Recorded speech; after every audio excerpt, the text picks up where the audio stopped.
Hey all, J-Man here. I just wanted to tell you about beardedshirts.com. It's a great place to get a lot of cool superhero shirts and other merchandise. You can scroll, they've always got sales on. As you can see, they've got these really cool print all over shirts, which I really love. That's Eddie, the founder of the site. And if you're looking for stuff, all you got to do is you click on the search here and you can type in all over, and that's going to show you the all over prints, which are really, really cool. Look at that. You got Legion of Superheroes, you got Brave and the Bold, you got JSA, you got Superman, Green Lantern, Wonder Woman, all kinds of stuff. So check out beardedshirts.com.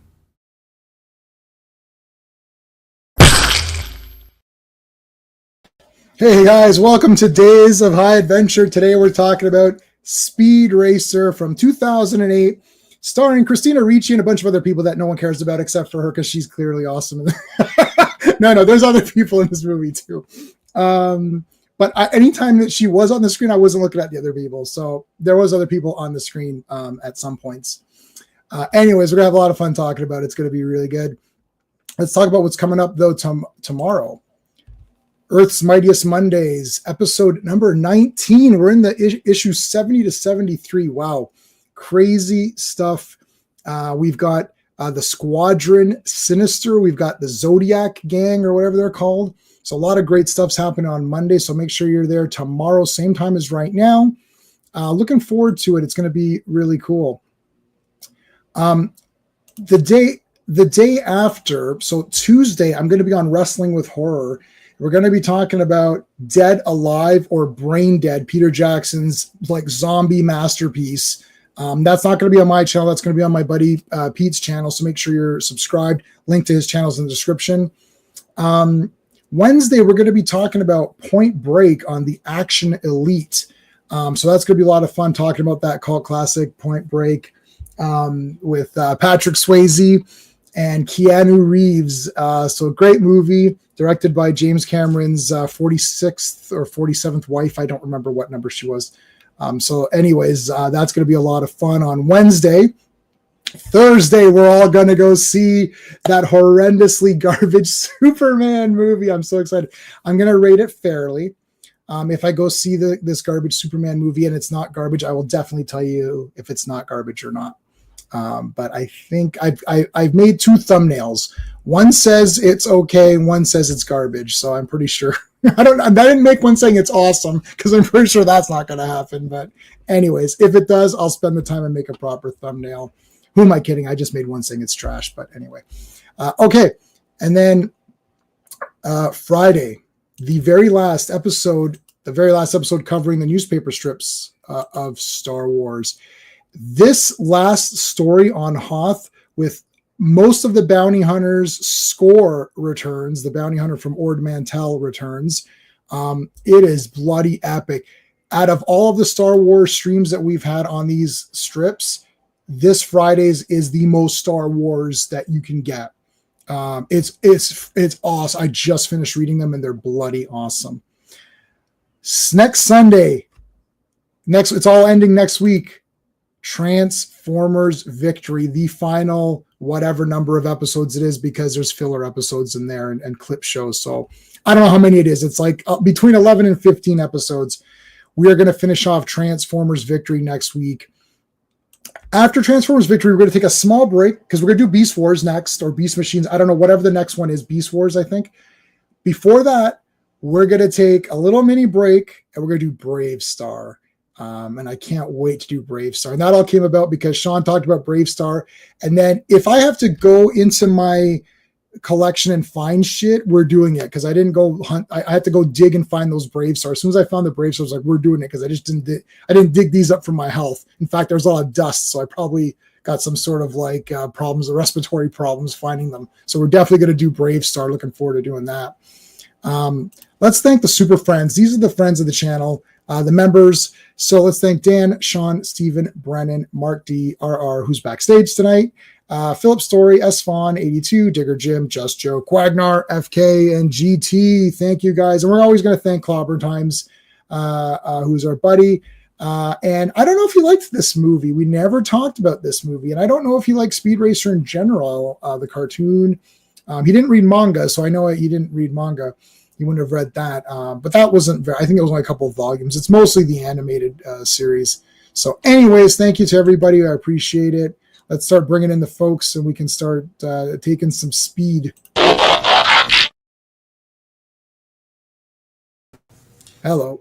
I think he talked about it once and he liked it. So. He liked it? Okay. Cool. Good. Let's bring in Steven. Hello. Heidi ho. Heidi ho. Heidi ho. Let's bring in Rosser X. I can't wait any longer. That's the best.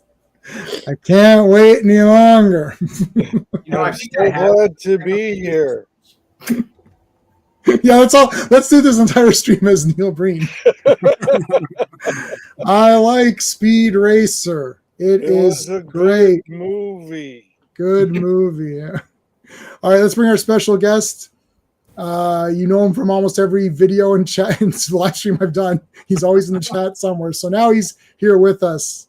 Well, hello, Mr. Fancy Pants. Hello, RR. Speed Racer, go! Sorry, I'm so excited about this film. I'd love to talk about it, and there's no one I'd rather talk about it with. So, I'm very excited. Oh, thank you. I appreciate that. I've got a poll up, and then we're going to say hi to the chat. But I got a poll up. Speed Racer, 5 out of 5, 4 out of 5, 3 out of 5, 2 out of 5. Let us know. We got 4 votes. So 2 people said 4 out of 5, 1 person said 5 out of 5, and 1 person said 3 out of 5. Oh, well done. Clearly a very intelligent and educated audience. Yes. Even the dog likes it. He's gone. RR's in the chat as well. Skeptics here in the chat. You haven't seen this movie since 2011. Ah, okay. I just watched it today. I've seen it a few times and I own it on Blu-ray, but I watched it again today. Superhero fact for Batman gets some business occasionally in the comics. He does. He gets a little bit here and there. So that's good. And Kingdom of Nerds is here. How's it going, man? Thanks for being here. All right, we'll say hello to people as they join. So I have 2 different backgrounds for the Days of Adventure. I have a more sci-fi-ish background, which I'm showing now, and then I have a more fantasy-based background. So I can have it this way. Or are we too skinny that way? Maybe we're a little bit too. I want to see Stella Star's granny panties. You want to see granny panties, and also Flash Gordon's the greatest movie ever made. So there is that. Yeah. Flash Gordon is definitely in top 10. He'll save every one of us. He will. I heard it in song, so it must be true. He's just a man. He is just a man. A man's courage. Just a man who can never fail. The Bible. Yep. All right. Okay. Speed Racer. Well, we'll let maybe we'll let RR go last this time. To that because he. So let's go Ross first this time. Let's switch it up. Let's go Ross first this time. Did you? Okay, so I'm going to say yes. You saw this in the theater, probably. Did you like Speed Racer before this movie? Did you watch the animated show or anime, or did you read any manga of it? So that's 2 separate questions. Back when I was a kid, we had these. There was like the Saturday morning was like the network brand new kids shows, and after school, their local stations had these leftover like older kids shows and or dubbed things, and then these UHF channels, which were like low signal, very local stations, had even cheaper stuff for kids. So when I was a kid, the UHF channel showed Ultraman, Speed Racer, and then Johnny Sacco and his flying robot. And they would rotate it in with like Kimba or the Three Stooges and or the Abbott Costello and Doctor Who. So I watched it because it was in between Ultraman and Johnny Sacco, and I resented it because I didn't like it, and it wasn't a cool live action show like the other ones. I So see. I didn't. So you didn't like the animated series. No, there was another animated race car show called Gataiga that came on our local international channel because they would show like anime with sometimes subtitles, sometimes not, and they would show Captain Harlock and Oh yeah. Gataiga and the Moomins and other stuff, and I liked all of that much more than I liked Speed Racer. Well, yeah, Captain So- Harlock for sure is in cartoon wise that it's pretty cool, right? You So can't. Harlock's one of the hard ones to beat. So. yeah, you're not really gonna beat that, I don't think. Classic Comics is how's it going, buddy? So having said that, and also coming at it from the other direction, I wasn't a huge fan of the Matrix movies because I've already seen like the Chinese movies that were being done in Hong Kong in the late 80s and 90s. Yep. So to me, it was like somebody bought the Complete Idiot's Guide to Philosophy, tried to crowbar that into a Hong Kong movie, a bunch of Hong Kong movies from the 80s and 90s, and then use huge, big budget special effects and stars, in America, and that's basically the Matrix. Yeah, there you go. Okay, so I'm getting on my onion on a belt story here, I guess. So anyway, so even though I was not a fan of either of the two main selling points of the movie, I was absolutely going to go see the movie anyway because it looked cool. Right. And it was the first live action.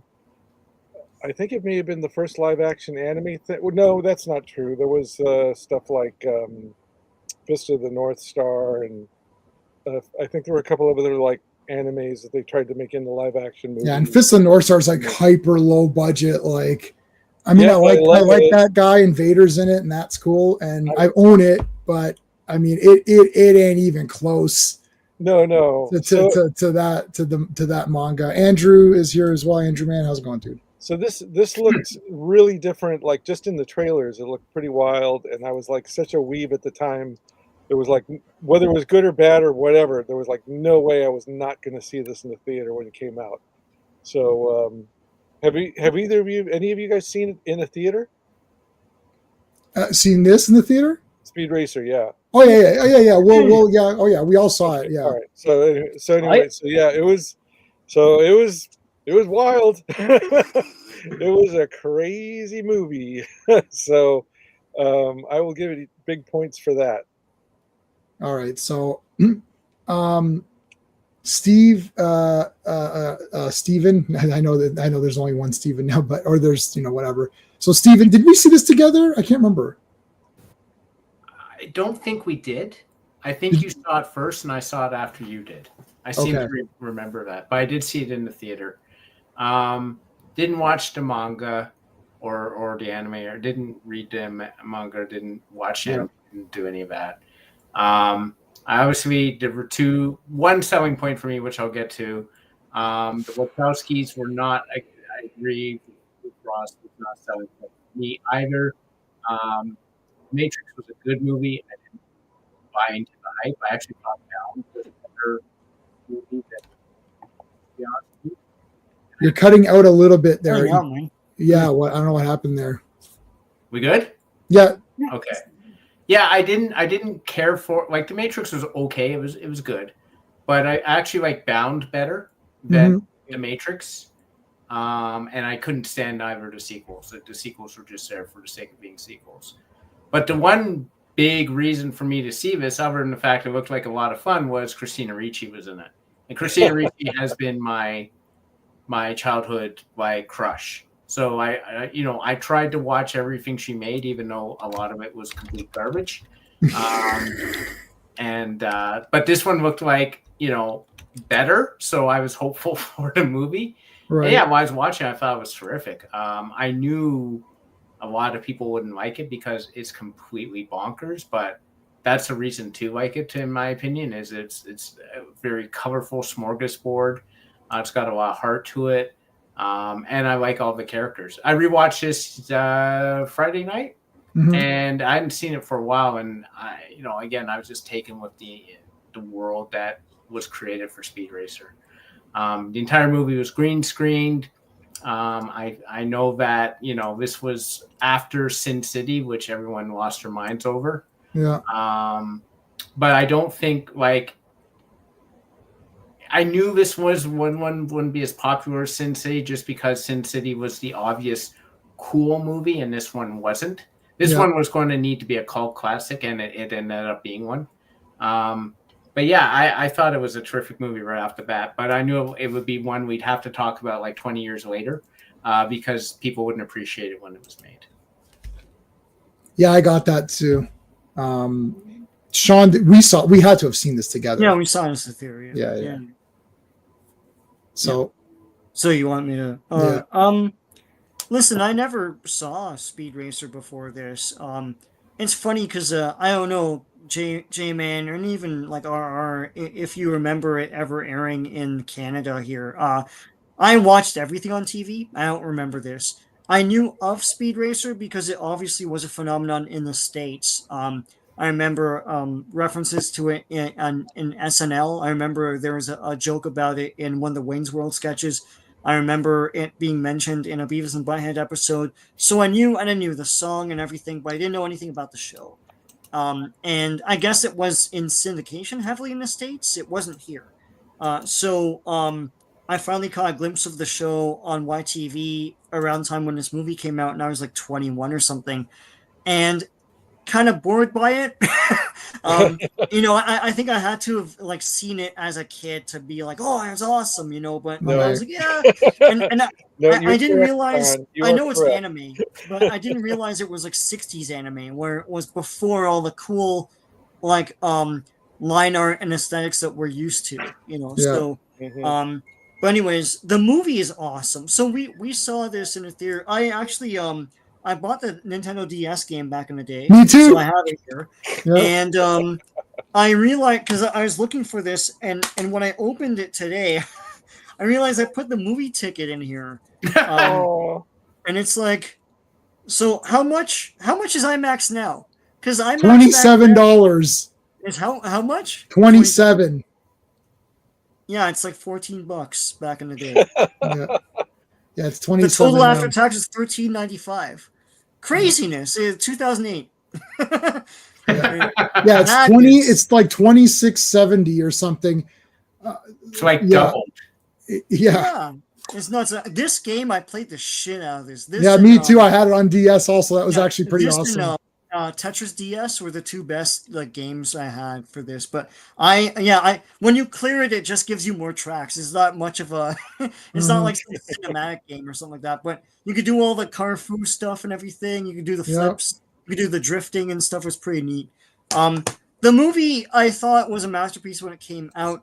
At the time, I realized that the CGI was not going to be photoreal, and I think a lot of people are kind of stuck on that. They're like, "Oh, it looks crappy," but like I knew what they were doing. They're trying to make it look cartoony. And I have a very low budget movie called The Despiser, which is it looks like this, and so that's kind of the problem, where it's like when you try to make it look cartoony, it looks like you did it. It looks like an accident, like you didn't know what you were doing with the CGI. The dust trails and stuff in that one race that's like an hour in. Look terrible because they're supposed to. They're supposed to look like a cartoon, right? But I think like watching it back then, I remember there were a lot of criticisms about the stock market like scenario and that whole storyline and everything, and how stupid that was to put in like a big action thing. And now it's downright poignant. I mean, it's and you see all these articles now about how this is secretly one of the greatest movies of the 21st century, that like it kind of ushered in the new age of filmmaking and thought in society. And when you watch it now, like I watched it like I think on Friday, and once again, and it's really I kind of like teared up a bit sometimes because it is. Now that I'm in my late 40s and I'm entering my 50s and I've been in a corporation for like 24 years, I really see a lot of, well, I hate to say this in this data, I see a lot of myself in this movie, and I see a lot of like millions and millions of people what they're going through in this movie. It's this sort of like every man versus the machinations of corporate life, right?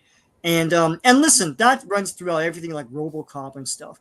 But there's something kind of like personal here. With them, all they care about is their stock prices and all this bullshit, right? Right. And here's just like David to their Goliath. And listen, it's a tale as old as time, but like it's well told here. That end race is awesome. And it's like exhilarating as shit, man. And it's like when those two other cars come in, he has to do the car foo around them. And stuff. Yeah, that's awesome. I love the visualization. It's very visionary of like the light streak to show how fast they're going. It's sort of like Star Trek, but car edition. Yeah. I like the drifting and everything. It's really cool stuff. Hey, Fatal J. Yeah, this movie is a masterpiece, and it's kind of an art film too. I love and listen, that monkey is awesome. It's like it's a real monkey. Yeah, it was a really well trained monkey, man. So, yeah, it's pretty cool. I think it's getting its due now. Like a lot of these cult movies. Steve, I hate Christina Ricci. I don't know if I ever told you. You told me the story, the Tiff story. Yeah, you told me the Tiff story. Yeah. So what's the Tiff story? No, we'll tell it after. Let's try to remain some. We're doing very good. It's 20 minutes. We're doing very good right now. Man. All right. Fatal J, they did make a 4K, and I'm thinking of getting it now that I've seen it again because I only have the DVD. I haven't seen the 4K of this. It looked pretty pixel. Well, I'm thinking of getting just a Blu-ray because I don't have a 4K player. But I was watching this on my old DVD of it, and the pixelation is terrible, and it didn't do it any justice. We'll talk about the 4K momentarily because I don't think there is a 4K version of it, but I'll mention that in a second. Go ahead, finish up, Sean, and then I'll. No, I was going to say I don't know I don't know if anyone here is going to like hate on this movie. I think though that it's. I mean, as you see from a lot of articles that pop up, if you just say like Speed Racer important, like in Google, you'll find all sorts of like different articles. Like, well, wait a minute, this was pretty freaking awesome. Like, it's a secret masterpiece, and I think it's like probably the best Wachowski I've seen. It's better than like the Matrix 2 and 3. So, Cloud Atlas is okay too, but this is I think way better. So there you go. Yeah. So I don't think they can do this on 4K because this movie is all CGI, and they didn't CGI it in 4K because that would have took 5 years to render that. Yeah. They can't. This is why everyone says, how come like Return of the Jedi looks better than like, whatever. That's because anything you film with proper film, like Lawrence of Arabia looks better than whatever Matrix or something. It's like, how is that even possible? Well, because they're using proper film grade. Like anything shot with digital effects or with CGI, which is heavily CGI, you can't make it any better because you can fake up convert it to 4K, but it's not going to be true 4K. You can't do it. You can't when you first did it, it's like a thumbnail. Like, let's say you did it on Photoshop, you did your thumbnail, you did it 1280 by 720. And then you're like, well, I'm going to make it 1080 or 1980 by, 1080 or whatever. It's not going to happen. So you can't do it. It won't, you can do it, but it won't, unless you use AI to somehow fill in and do like a James Cameron. James Cameron did that for a couple of movies, then everyone hated it. Mm-hmm. It's like, Aliens is polarizing. I hate the way everyone looks like a bit fake now. It looks pretty good to me, but I'm not as critical as some people are on these things. But if it does look weird, and if someone says this looks weird, I'm not getting it, I'm not going to argue against them because it does look different. It doesn't look like the same Alien movie that I watched 400 times. Anyway, I saw this in the theater. I've seen zero, to this day, even right now, I've seen zero Speed Racer animated episodes. I've read zero Speed Racer manga. I knew about it. I know that here comes Speed Racer. Mm-hmm. And it's got, I know that song. They play it in here. So I saw this. I thought it was a masterpiece. I still have the poster, the official one sheet. I bought every single car the Hot Wheels version of all of it. I think I sold them all.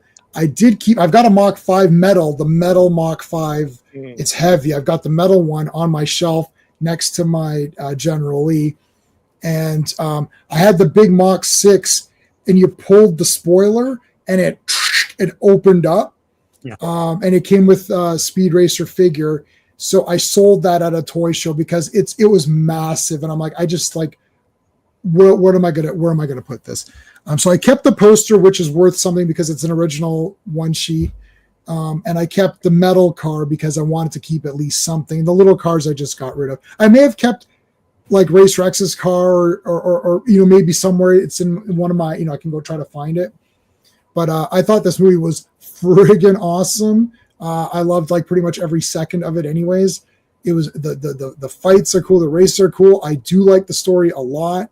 I love that everything's been rigged, and it's like, really? It's like, yeah, it's been rigged, buddy. Like, what do you think's going on here? And then it's like, oh, if it's rigged, how come you're in? Like the father, Pops, puts up a lot of great points too. Oh, it's rigged, but you're going to be in it now, so you're not paid off or whatever. And he wins, and that it's cool. It's a damn good movie. I do really like Matrix Part 1. I backlashed on Matrix 1 because everyone said it was like the greatest movie ever. I was like, hold on a second, that's crazy. But I love Matrix Part 1. I love Bound. I love this movie. I can't remember what the other. We can look and see what their other movies were. We can go through them. V for Vendetta. Oh, I love V for Vendetta. What Cloud else? Atlas. Yeah, I like Cloud. I own Cloud Atlas. So actually, I own all their movies because I own every. No, you forgot Stupider Rising too. Well, Jupiter, Oh, I didn't see that one. Don't. with two of the greatest actors of all time. Yeah. Right. Oh, so With pointy ears, sexy pointy ears. So, Jay, what I'm saying is that he may have done it, but it's not real 4K. He's making it. He's either using AI or something to make it 4K, but it's technically not real 4K. Not like Lawrence of Arabia is real 4K, where you're like, wow. So you could do it because James Cameron did it with Aliens. And I don't know what that was shot on, but I don't think it was shot on. That wasn't no 70 millimeter or whatever the hell it was. I don't know what it was. I recommend. Okay, I saw it in the theater. Loved it. Walked in the theater with Speed Racing. That's my brother. I was in college. Wow, I'm a fan. Amazing. Oh, that's awesome. I recommend you guys read a Wildstorm Speed Racer. But Wildstorm. Okay, I'll check that out. Is this the same Fatal J who was on the Niobe Comics live streams a few times with me and Ben Dunn? Do you Jay? Do you recognize? Fatal J, is that you? Is that you out there? Is that you? Well, Fatal J's has a pretty large following, so yeah, it's possible. Around, man. Yeah. Well, we're waiting for his answer. So back in the day, there was a Ninja High School Speed Racer comic book crossover put out by, you can't see it, Eternity Comics, but it was all done in America with so it was Ben Dunn's manga, faux manga Ninja High School, done by and Speed Racer done by Americans. I don't think Ben did the artwork, maybe a couple of covers for this. Oh yeah, there you go. It was the same. Fatal J, how you doing? Glad to see you back. All right, so I am a fan of Christina Ricci. I know she was being mean, but I'm not her friend, so I don't care. Like this is the she was mean or whatever, or this person X person is mean. I'm like, okay, well, next time I meet up with her, I'll slap her in her face and tell her she was mean or whatever. It's like there's not really much we can do about it, right? Like, and anyways, I can guarantee you, she wasn't as dumb as any of these modern young ladies are who are getting into acting, and all they do is talk about nonsense and say stupidity.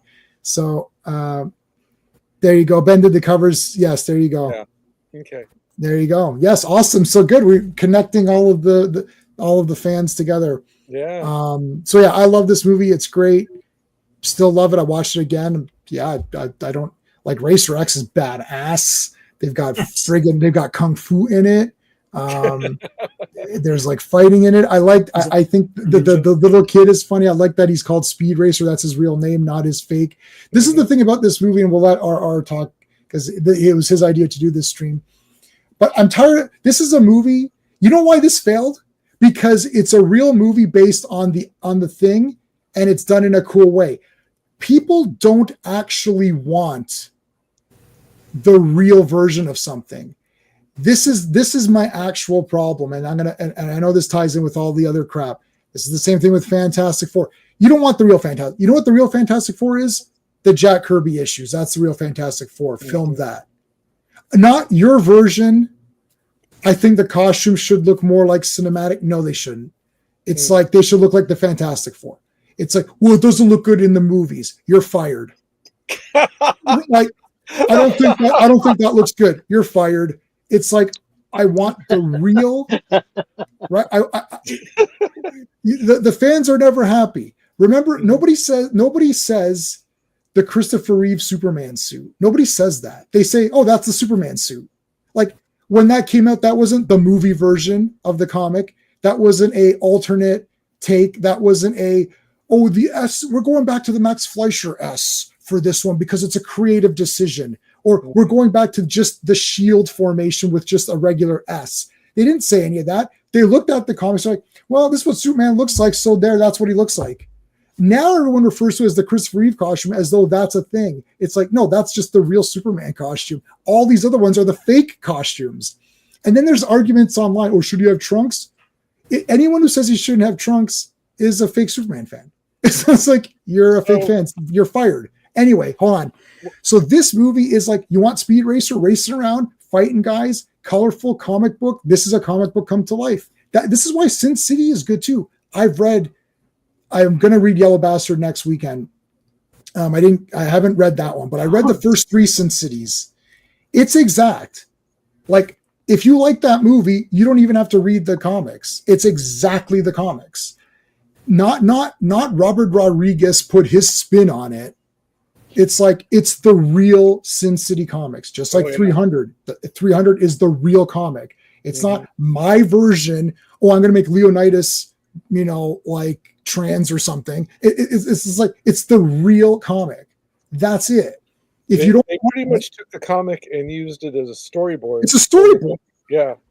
Right. Yeah. So this has heart. It's about family, heart, racing, cool shit going on. That's it. This is and then it was like, oh, I don't know, it's too silly and it doesn't, I don't know. It's like, okay, so then guess what? You're not a Speed Racer fan.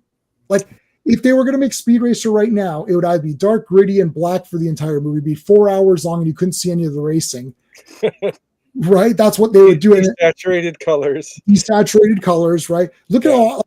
Okay, this movie, and I'll let our talk. It's been 16 minutes as I've been chaptering. Now, my program here chapters in 30-second intervals.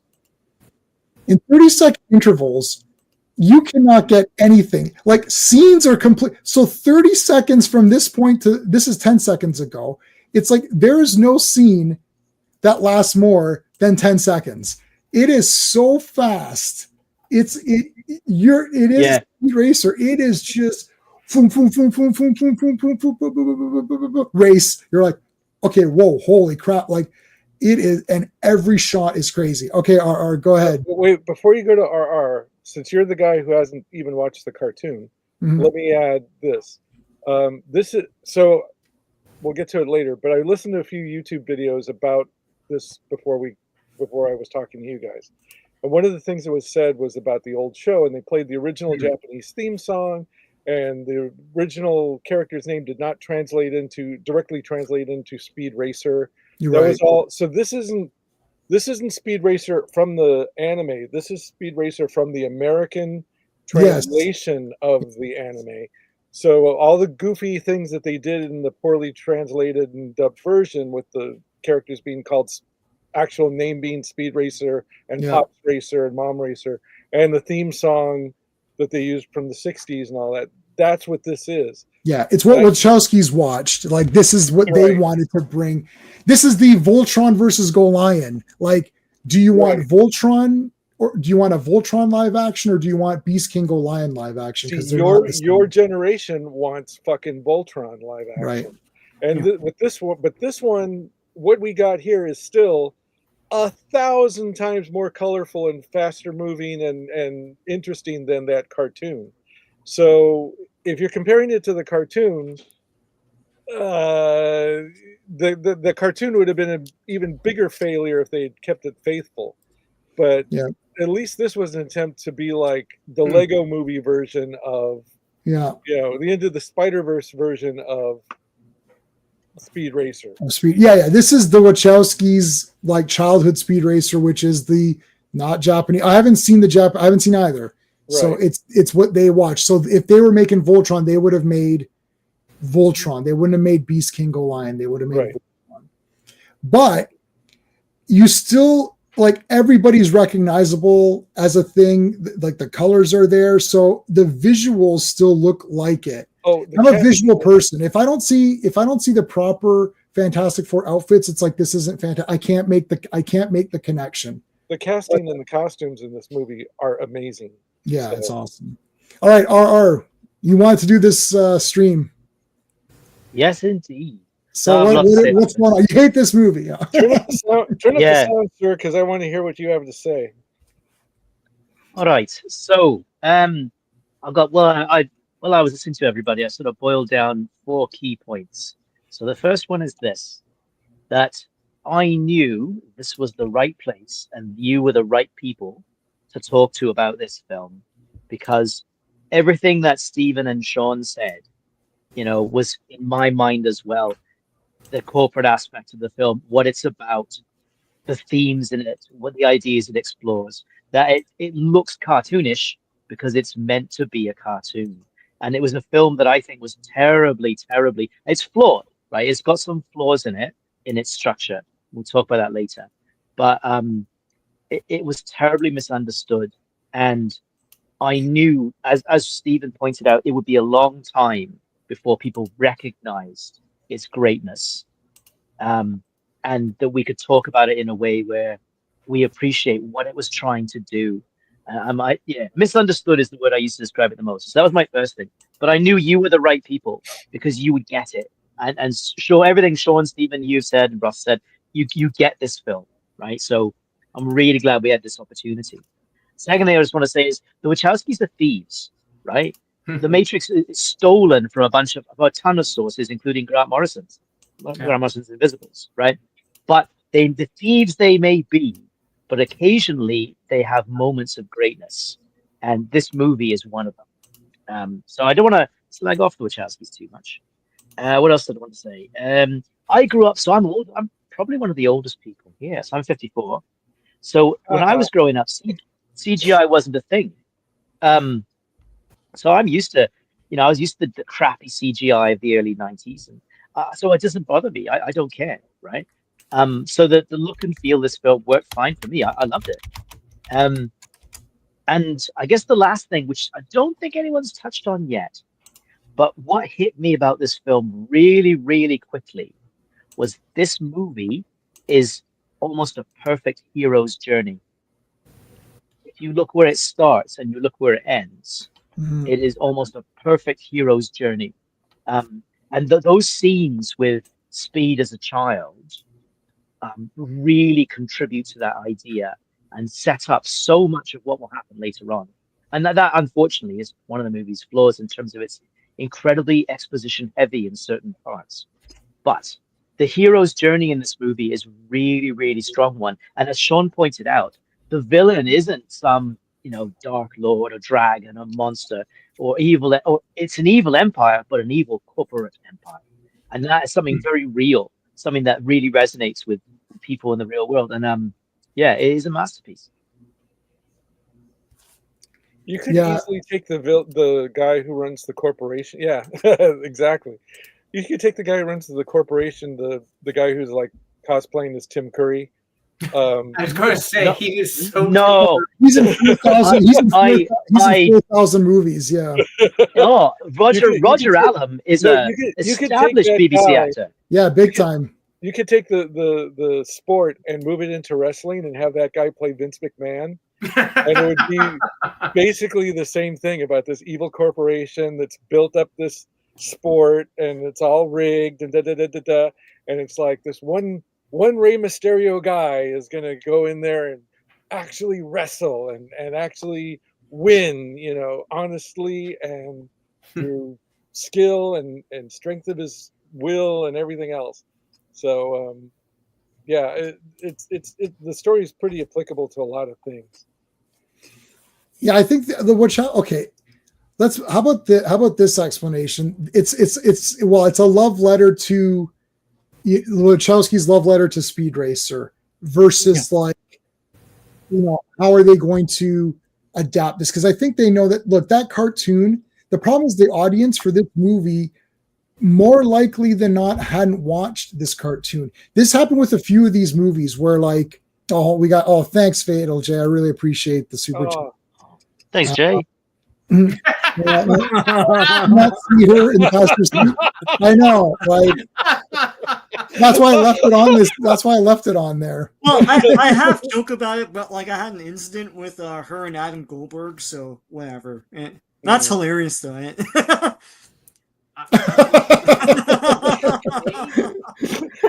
your beef has more to do with Adam Goldberg than Christina Ricci. It does, and that guy has no career now, so that's great. Yeah. See, this is how you're going to get everybody to stay to the end, because now we all want to hear your story. But we have to get. Yeah. Don't say it. Yeah, we'll hear. No, I want to add to your point, Jay. And that's one thing I forgot to mention. So whenever you do a big success for a studio, they give you a blank check movie, and a lot of people get these blank check pictures. And they suck, right? Like Babylon sucks, and and all this, and watch just have to squeeze that in.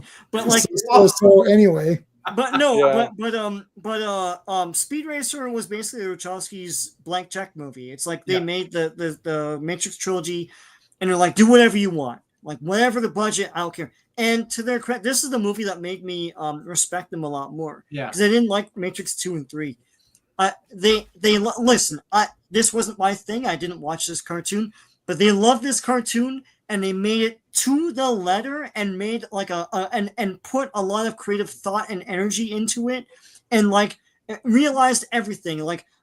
Oh, this cool villain from this thing and this cool, and they have all these great villains, and it's that Dick Tracy movie, but like a bit more focused. This because I think this is better than the Dick Tracy movie. Sorry, but but this is like totally agree. Top tier. I think it's better too.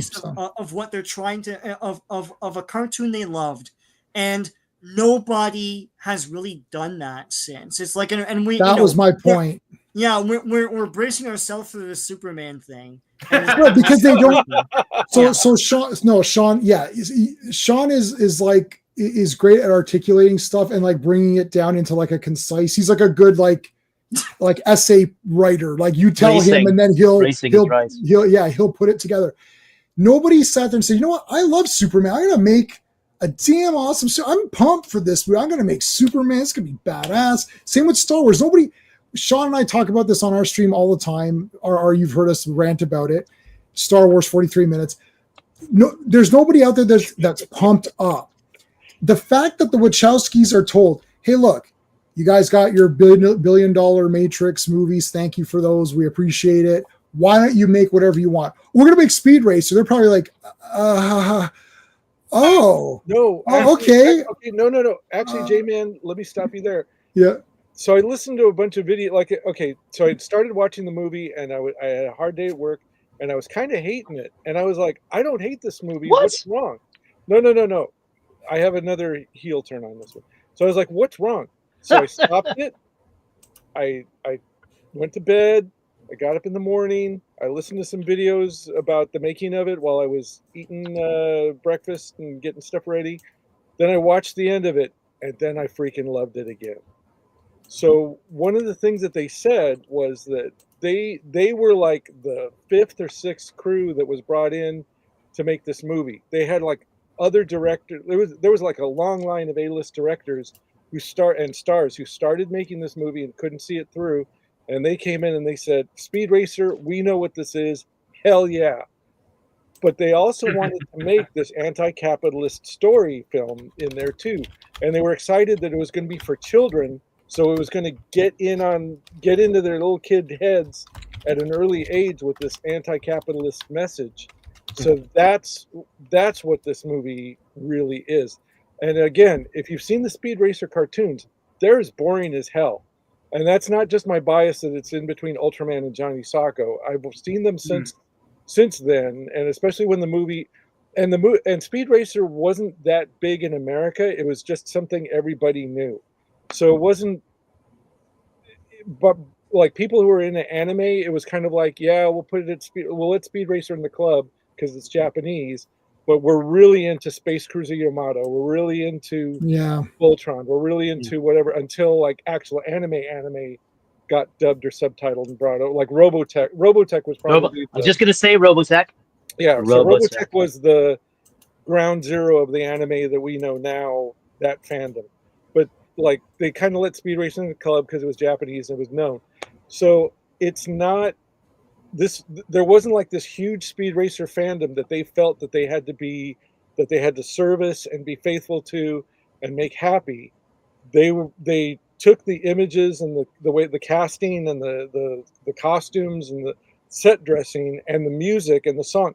I will give them huge credit because like there was a whole bunch of properties that they were adapting in the movies, and for reasons unknown to me, they wouldn't use the music, the iconic music Right. from Yeah, whatever. yeah, yeah. First But one I that, but, remember but why was- is the fandom in here? Like that's the thing. I mean, well, Yeah, well, so I was saying when they're doing this, the target audience would not have been fans. yeah. I wasn't saying they were fans. Like we were the target audience, and we it would have been out of our gap. Like, Yeah. okay, so They- this no, they this were would have tar- been they before. were targeting children, and that's why it's so weird that there's like all this exposition and then all this anti-capitalist stuff, and just when the kids should be getting bored, the car races kick in, or the anime Right. stuff, or Chim Chim and Sprite will do something. Yeah. Yeah, so they have the elements of the cheesiness of the cartoon and the colorfulness of it, but they're putting their spin. I was going to say Josie and the Pussycats was kind of like that, where they did Josie and the Pussycats, which don't. Yeah, I mean, they don't do anything in those comics, right? They're just singing and doing whatever. Yeah. But they made it a movie about how, like, you know, the music industry and fads and how teenagers are dumb and they just go on to the next thing and they're literally brainwashing them through stupid music. And so it's Josie and the Pussycats, the movie, which I love, by the way, but that also movie has all this is weirdness awesome. in it. It But has all this. also, just like we've been talking about, like, you know, Phantom and Dick Tracy and all this stuff, Shadow and Joseph Pussycat's another one. This is another one, Speed Racer. They're made well after their audience is aged out of even caring about the movies. right. Like, Joseph Pussycat's is true. before my time, you know, and Right. I enjoyed the film, you know, so Yeah, so it's like that movie came out. It's like this? Okay, so all of these movies coming out. Let's say they're all coming out now. Then we'd have who was this made for? Who Yeah, asked right. for this? for right? example, yeah. Who This movie was asked for made this? for children. Now the other thing too is like I'm not so sure about that. See, I think it's Yeah. a general audience. I don't think. Yeah, Yeah, it was- I'm not too sure about No, that. I don't agree with that. But the adults are not going to get bored. It's too violent. Adults who paying attention won't get bored. But There's tons of violence in this film too, Yeah. and like there's blood. I'm not so sure it was made for children. I think maybe the Wachowskis Yeah. just couldn't help themselves. Listen, But- the thing with the Hey. thing, But like that grappled comparing with- this to Dick Tracy was just like, Shaft. here's the newspaper strip. We're going to take a bunch of villains from the newspaper strip and make them look like they look in the newspaper strip. Knit it together with a story that's kind of like a bunch of the stories from the newspaper strip. Mhm. Job done. And this one, they were kind of like, well, we're going to make it look like all the characters the way you remember them from the cartoon, which you probably haven't seen in 20 years. We're going to use the song which you remember, even though you haven't watched the cartoon in 20 years either. And we're going to tell this story about corporate greed and a hero's journey that has nothing to do with either the manga, the anime, or the dubbed version. We're going to totally gut the shell and put a new motor in it, and that's this story that's in this movie. That's why I'm saying the fans there, because it doesn't matter. The fans are not gonna. There is no fans of Speed Racer. Like No. nobody would have. So in classic comics, they're not dying. By the way, just to let you know, they're not dying. When it crashes, these bubbles come and surround them, and they come out as little bubble Quick things. save. Yeah, they're Quick saved. save. And I remember, and I just watched it today, and I was actually pausing on some deaths to see if those guys were being saved, and they were. I don't think anyone died except for, you know, even Racer X didn't die, but like whatever. Yeah. you know, unless they were supposed to, I suppose, the movie is probably Shaft is in it. Yeah. Good So riff, see, dude. but again, like see, Shaft is in it.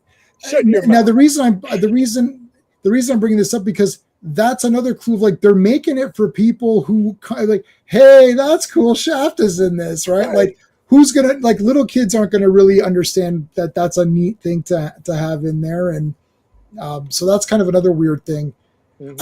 I think the thing is that it doesn't feel like anybody's excited to do anything. Like the Dick Tracy movie, the reason for that is that they're just like, oh, we're making this really cool movie, we're going to do our best, and you have some good craftspeople behind it. Mhm. But like it's not going to have the love of the I don't think Warren Beatty loved Dick Tracy so much that he's like, oh, I just can't, I'm dying to make this movie because I love Dick Tracy so much that I just want to put it all on screen. Like, for example, Rob Zombie, I said this when House of a Thousand Corpses came out, and this does connect. After watching House of a Thousand Corpses, you're like, wow, Rob Zombie loves these kinds of horror movies. He loves them so much that he took something from every genre there ever was in horror and tried to mash it into one. Like they go underground and there's Dr. Satan performing all these things and making creatures. You're like, Mhm. what does this have to do with the fireflies upstairs? Like this is and that's because, well, there's an underground layer in Texas too, and I love monsters, so I want to have that in there, and I love, so it's like he just put everything he ever loved into one movie called House of a Thousand Corpses and said, I'm probably never going to make another horror movie again. I'm just going to put everything into one.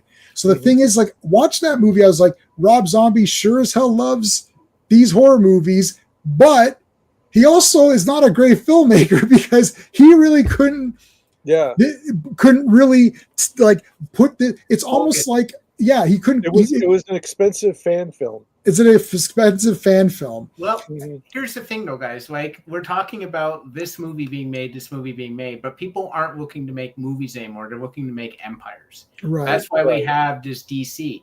They don't care about Superman. They're already moving on to their next thing. They're already moving on to their next film. Yeah, Supergirl. They're talking about Supergirl now, and it's like, oh, that's shooting or done or whatever. They're not going to focus on the individual movie to make sure it's good, because they're moving on to the next film in their empire. That is the problem, and that is the problem with DC. It's become the problem with the MCU. It's become the problem with Star Wars. You can look at it right down the line. No one is focusing on making an individual good movie. They're focused on creating as much content as possible for their multitude of platforms. That's all they care about. The Wachowski brothers weren't looking to make this into Speed Racer 2 and 3. I'm sure they would have loved it if there were sequels, but they weren't looking for that, right? They were looking for a really damn good film that would, be entertaining and colorful and have some message behind it. And they were going to let it stand for itself. And if it creates sequels, cool. If not, you still have this great film. And that's generally, like, if you look back in their timeline, they didn't want to make Matrix 2 and 3. That was decided by the studios because they said, oh, holy cow, we got this phenomenon. We need to make more movies. That's when they crapped out 2 and 3. And I do mean crapped out 2 and 3, which weren't as good.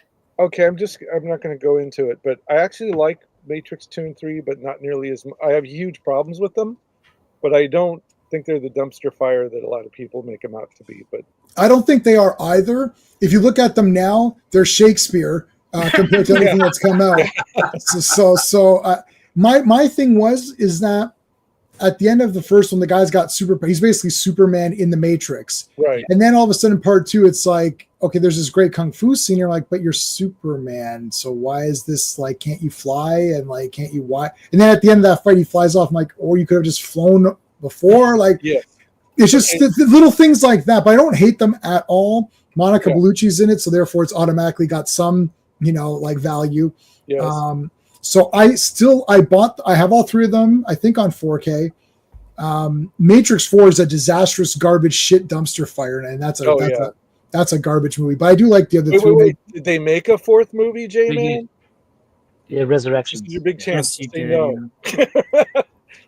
Has anyone talked about the score? The score of this it's film. Awesome. Yeah. It's Michael Giacchino does the score for this film. And as Sean mentioned, the final race, like the music in the final race is I got a bit emotional watching that final race sequence. You know, Yeah. It is the way awesome.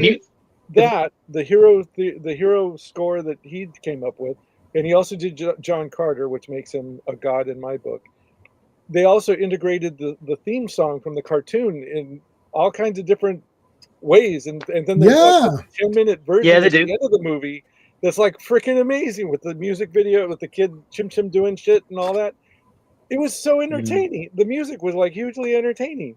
So, and like I said before, like they, for whatever reason, they wouldn't use the iconic music from whatever it was that they thought they were reviving. Like Mortal Kombat and this movie are the only two from like before like, I don't know, 2000, or well, this was after 2000, but you know what I'm It's saying. 2008. This film. Before the I wonder if MCU. Iron Man. I wonder if Iron Man and the Dark Knight, and they would have cut out a huge box office niche that this film could have occupied. I wonder if they damaged its run, of course it did. its phonetical run. That I think this movie debuted the same day, like a week after Pirates of the Caribbean. Yeah, so that'll do you in. I like this way better than Pirates of the Pirates of the Caribbean. Caribbean, It's saying. For sure. And There's I'll more. say, more real. As crazy as they are, the physics in this film, for the most part, are more realistic than in the Fast and Furious films. Yeah. Yeah, this is well, Fast and the Furious is doing the same thing, except it's not a cartoon. It's like the Fast and Furious is outrageous, which we're going to mention on the Point Break, because I just rewatched Point Break, and it's like, my God, Fast and the Furious basically like took it's like a scene for scene remake, except they just use cars instead of surfboards. I'm like, wait a minute. And the characters are shit in Fast and Furious, and the characters are fucking awesome in Point Break. But anyways, that's for Wednesday, guys. Join us on Wednesday on the Action Elite. Fast and on the Furious points of started off like a realistic heist movie. Oh yeah, yeah, I like the first one. Cartoon. This was a cartoon that they made a live action movie that's like even more cartoonish than the cartoon. So you were already kind of primed like for this to be kind of ridiculous and silly. There wasn't like, you know, how 8 movies in between, and now they're like falling out of space and falling out of space in parachutes and having races from there. So, and there's ninjas in it. Yeah, well, no, is terrible. What passes for ninja these days? More like Nanja. Nanja. That's funny. That's what he says. Yeah, that's what Pops Racer says. Nanja. Terrible pass. Do we think? Should we talk about the cast? The supporting cast is very, very solid. But what do we think about Emil Hirsch in the lead? Look, I like this guy. He's in Once Upon a Time in Hollywood, which is one of my most watched movies of all time, and it's like in my top 20. And I mean, if you're in that movie, then you're good. That means Tarantino wanted you in there. And he plays Jay, who is the guy that likes Sharon Tate or whatever, Jay Sebring. And that's when what's his name is talking, and he goes, Jay loves Sharon. That's what's up. He's like, and he's just waiting for that Polish prick to fuck up, and then he's gonna. That's what's up. Yeah, I think he was in what's up? He's in the Darkest Hour too. Sorry. He was in the Darkest Hour. Darkest Hours are cool. You know, he's in a lot of. So Emil Hirsch is actually. I got his Wikipedia up. I like him in this. I really like. I like the ending as well, and it does like choke me up a little bit because we know it's the brother. I mean, whatever, but it's cool because. I love that. Emotional. When he removes the mask, he's like, "Hey, you're not Rex." It's like, "No, I'm not." And it's like, "But he is." Right. And I like that at the very end where it's like, oh, did you make a mistake? It's like, well, if it's a mistake, then I got to live with that mistake. It's like, that was awesome. Cool. That was cool. What a stinger. What a stinger after the race win. Yeah. Matthew Fox I really like Emil. that too. I like Matthew Fox. I watched Party of Five. I was a Party of Five. Jennifer Love Hewitt's in that.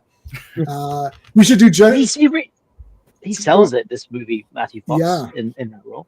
And it doesn't Matthew Fox, did he play Jack Ryan or one of those guys? He played somebody. I feel like he played someone, didn't he? Or he was on Lost. That's where he was. He was on Lost, I think. Which I didn't watch. And it's J.J. Abrams, so I advise everyone to not watch Lost.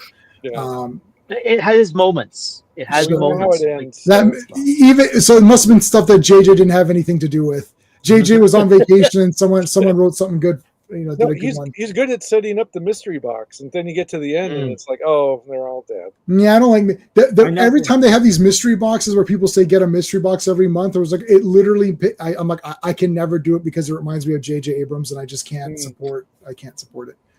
Anyways, I liked Emil Hirsch. I Did you was guys gonna like go him? with the All right. Speed Rosser, but then I went with Rosser X because he's the cooler one. Yeah, Rosser X is good. Did you guys like Great. Emil as Yeah. He looks like Yeah. him. For Yeah. what? he looks good. I just feel they needed someone with a little more star power to raise the profile of the film. Mhm. I just felt he was. I mean, his acting is decent.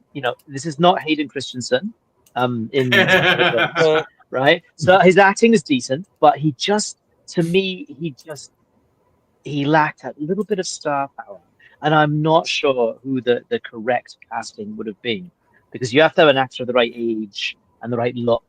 Mhm. Yeah, so it's a very difficult casting. I'll tell you, in terms of child actors, I think the kid who plays young Speed, who also showed up in the Supernatural TV show, Yeah. that kid was brilliant. The kid who played young Speed, 'cause Yeah, you yeah, have yeah. to like Speed. You have to like Speed as a child, right? Like, Mhm. who hasn't done that? Sat in a classroom with a book in front of you, going, "Oh, I don't want to do this," and started drawing stuff. You know when he's drawing the flip story on the pages of the Yeah, car that was smashing awesome. Mhm. yeah, that sucks you into this character right away, and that they bring that back in the final race, right? They flash back to, why are you doing this? It's because he's loved it his whole life. Unlike the corporates, I mean, and this ties into what you're saying about passion for making movies. In this film, Royalton has that speech, and that speech is what sold me on this movie, 100%, right? All Yeah. that matters is power and the unassailable might of money. That's the true heart of racing. That's my religion, right? Mhm. Compared to that, Speed story, racing is religion in his house because of the passion for the sport. And it's those two things at odds with each other. The corporate greed that it's just a vehicle to make money, unintended, compared to the true passion for the sport. And it finishes with that clip. Cheetahs never prosper, right? But It's so perfect in that sense. The story. you know what's great too? The beginning where he's racing and they're cutting back and forth, and he's racing his brother, right? In the Yeah. Mach Yeah. 4. The brother, it's like he's with him, and then he could beat it, but Yeah. he doesn't, and he lets the doesn't. brother's spirit win, and then he comes in like just like a hair later. That right away in the theater, I remember thinking, "Oh man, this is awesome!" Like, because right away it tells you it's like Speed Racer's a good guy. He doesn't need to say things. I absolutely, Sean points this out 100 times. This is unfortunately this is a modern Zack Snyder trope, which is I am hopeful, or like even in James Gunn thing, it's like I stand for hope. It's like, Mm. what are you doing? Why are you speaking weird? Nobody show don't tell. It's show don't tell. You're Mm. watching the race, you see and they made the I don't know if in the cartoon there is a Mach 4, if the Mach 4 is in fact red, I don't know. But anyways, they made it so it's the same car but red, so that you can clearly tell whose car it is, right? You're like, oh, okay, it's the 4 and he's got the 5 or whatever. Or he's got a 6 at that scene. And then you're like, okay. And you're like, and you could see it's like, oh, and they're talking like, oh yeah, his brother was like awesome, and he was one of the top guys, and he's the best ever. Will he beat that record? Oh my god! Oh, he almost made it! Oh, and it was just, that was awesome. And you're like, okay, Speed Racer's a good person. He loves this sport. He loves his brother. He loves his family. It's a family business. It's a religion. They say it later. It's like, yeah, right from the opening, whenever there's a good opening for a hero, that gets me pumped up. It needs to be right away. Like, I mean, obviously it doesn't happen in, Superman because it's a whole origin. So it takes a while for him to get to that. But like in this movie, in the first Wonder Woman movie as well, even though I like the second one too, but like in the first one, and anything where the hero is immediately awesome and wants to, and I'm pumped up for them because they're good, that's going to get me through. So even if this movie had like totally sucked the whole way through, if I like Speed Racer and I like Racer X, that's like almost good enough, and it looks awesome. So worst case, I knew that I'm going to like this movie because of the first 15 minutes or whatever it happens to be in that race. I knew I was going to like it. And then the rest of it, it's like I still like the whole thing. I like all of it. I don't really think there. I mean, how long? It may be. I mean, as it's a very fast moving movie. Maybe there's a little bit too much exposition at points, and maybe they could have trimmed 10 minutes out of it or something. I don't. Well, that's my thought there, Jay. That where I think this movie may have lost people is in that first big sequence where you have young Speed, like the film starts with him tapping his foot in the locker room, and then it skips back to him as a child. Like I know this movie scene for scene, right? I've seen it so many times. So it has him as a child, and then there's young Trixie, Ariel Winter from Modern Family. Yeah, I know. I saw that. I didn't recognize it until now because I hadn't seen. Yeah. Yeah. So it has him as a youth, and then it has Rex, and then as he's racing, it's also telling the parallel story of Rex Racer. And to me, there's so much information. It's so dense. I think it lost some people. In fact, it lost me a little bit the first time. And I was thinking, had they separated those segments out and done Young Speed, then the story of Rex Racer, then the Thunderhead race, maybe that would have made it a little more streamlined. I just felt like that was one of the flaws in that segment. Was it was too dense. The other races are very, very straightforward. I guess Casa Cristo, there's a bit of flashback as they show Cruncher Block, bringing the mercenary racers like the Vikings and the Silver Foxes and the army dudes on board. But that segment, because it's so dense in exposition, you really, really have to pay attention. And I think general audiences might have been a little bit lost there. That's my one criticism of the film. But, I mean, I love flawed films, and I absolutely adore this movie. It's brilliant. Sorry, anybody else? Thoughts? No, go ahead, Steve. I think I agree with you. I think I did find it actually clever in a very condensed way of explaining a lot of things in a short time. So it didn't bother me. I actually thought it was a clever way, because otherwise you can see that being an hour, especially in a modern film of exposition.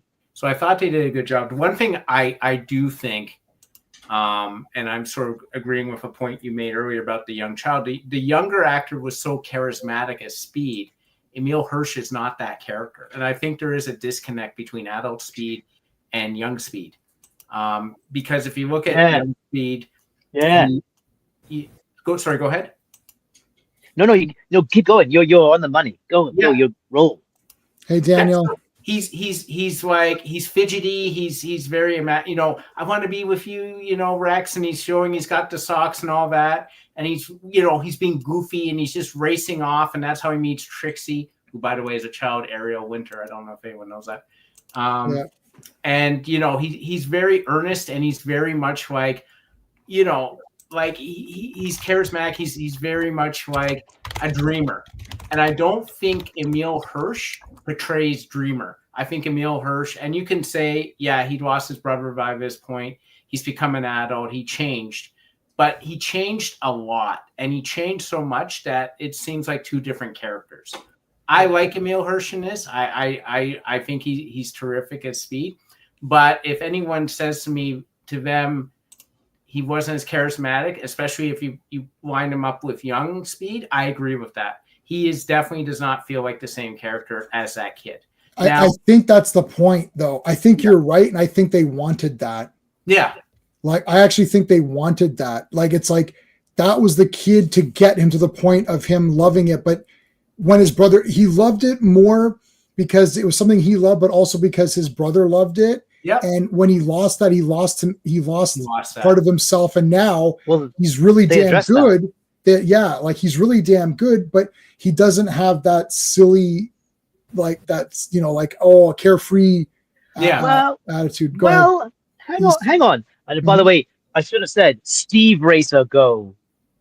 No, but they Jay, I think Steve's on something. He's really on something here, because there's the scene where, and it's played twice, once for Royalton, and then Pops Racer recalls it at the end of the story. And there's a beautiful parallel between Rex's journey and Speed's journey. Yeah. And there's just before we get back to the child actor, there's a moment where Rex has to leave home, and of course Pop says, if you walk that door, never come back. And Yeah, at this the is end, Speed is experiencing the same thing. He feels he has to leave to protect his family. And Spritle says, "Why do you have to go?" And Speed says, "You'll understand when it's your turn." Right. There's a level of like there's a degree of perfection in the story there in terms of where the characters have to go and why. Right. It's really well thought through. But of course, Pops has learned the lesson, right? And he doesn't take the same approach as Rex. He says, "Look, you can always come back. I thought a stupid race company was more important than my son."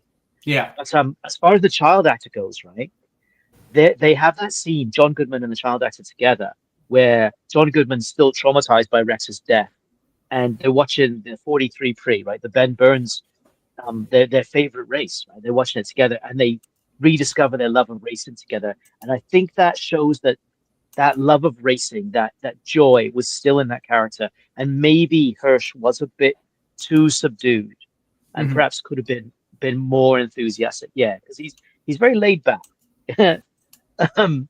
I won't say it's a weak performance, but it's a very laid back performance. It's an understated performance. Yeah. What a cast too!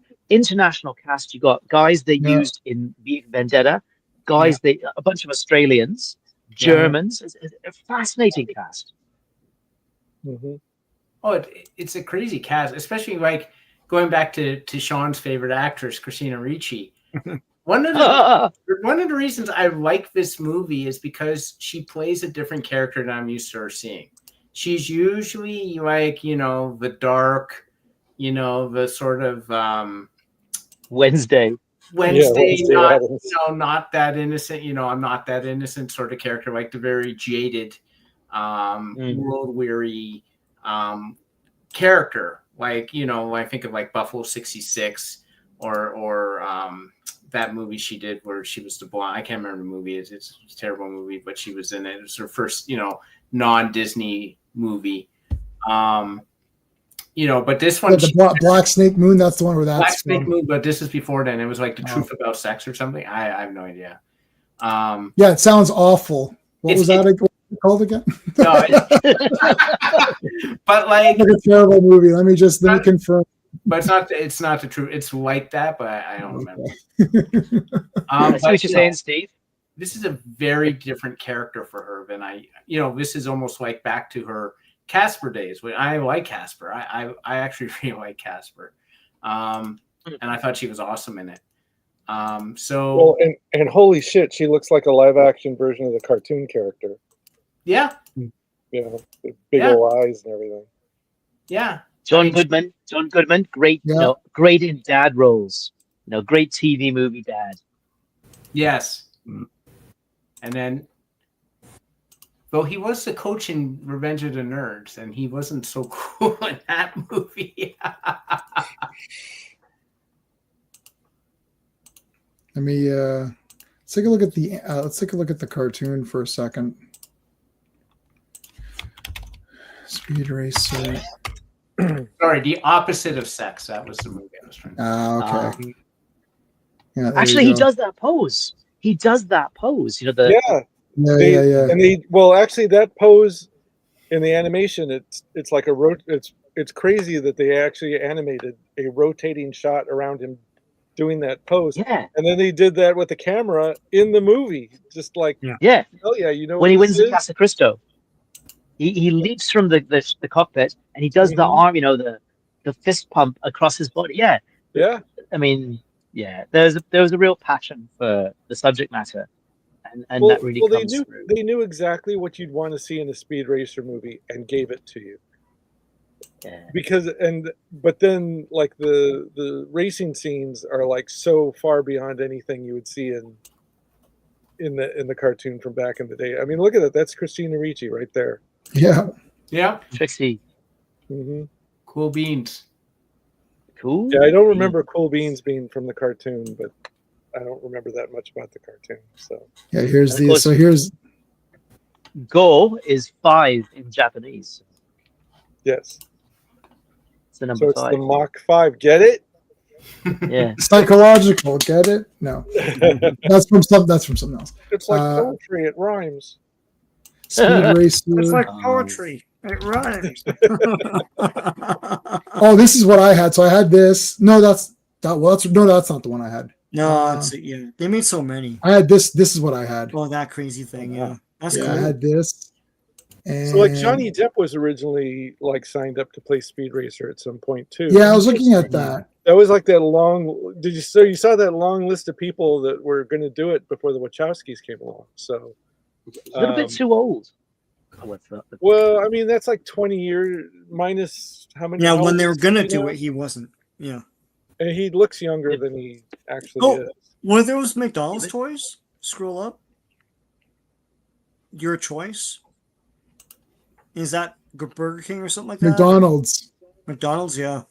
Were they Hot Wheels type cars? I guess so. Like they did a lot of promoting for this thing. There's a Yeah, lot I had like all of merchandise. the Yeah. what are they called? Hot Wheels? I know if they're they Hot did Wheels. diecast ones. Yeah, I had them all. Down here, Yeah. in New Zealand, they didn't do much promotion for it all. It was in and out of the cinema in no time. Like it didn't last very long. And I think that The Dark Knight, which had a very long cinematic run, and Iron Man as well, that those films and the other great film of 2008, Tropic Thunder. Oh, Yeah. great movie. Which I still have. I have still not seen Tropic Thunder. You have not seen Tropic I have Thunder. not Well, you seen need Why to did do they even yourself let you on the Action Elite if you haven't do seen it? yourself a favor. Do yourself a favor. When you're a I little have bit it. down and you need a laugh, Yeah. you need to watch that movie. Mhm. Well, Oh my these are goodness. the ones I had. So this is what I had. All of this with this. I had this 2-pack. I had this. Like I had every single one of these that came out. I have every car. I don't know how many there were, but I sold them at a toy show and it was like a massive. So I kept my Mach 5. You'll never be. Should I go get it? Yeah, I can get it in a second.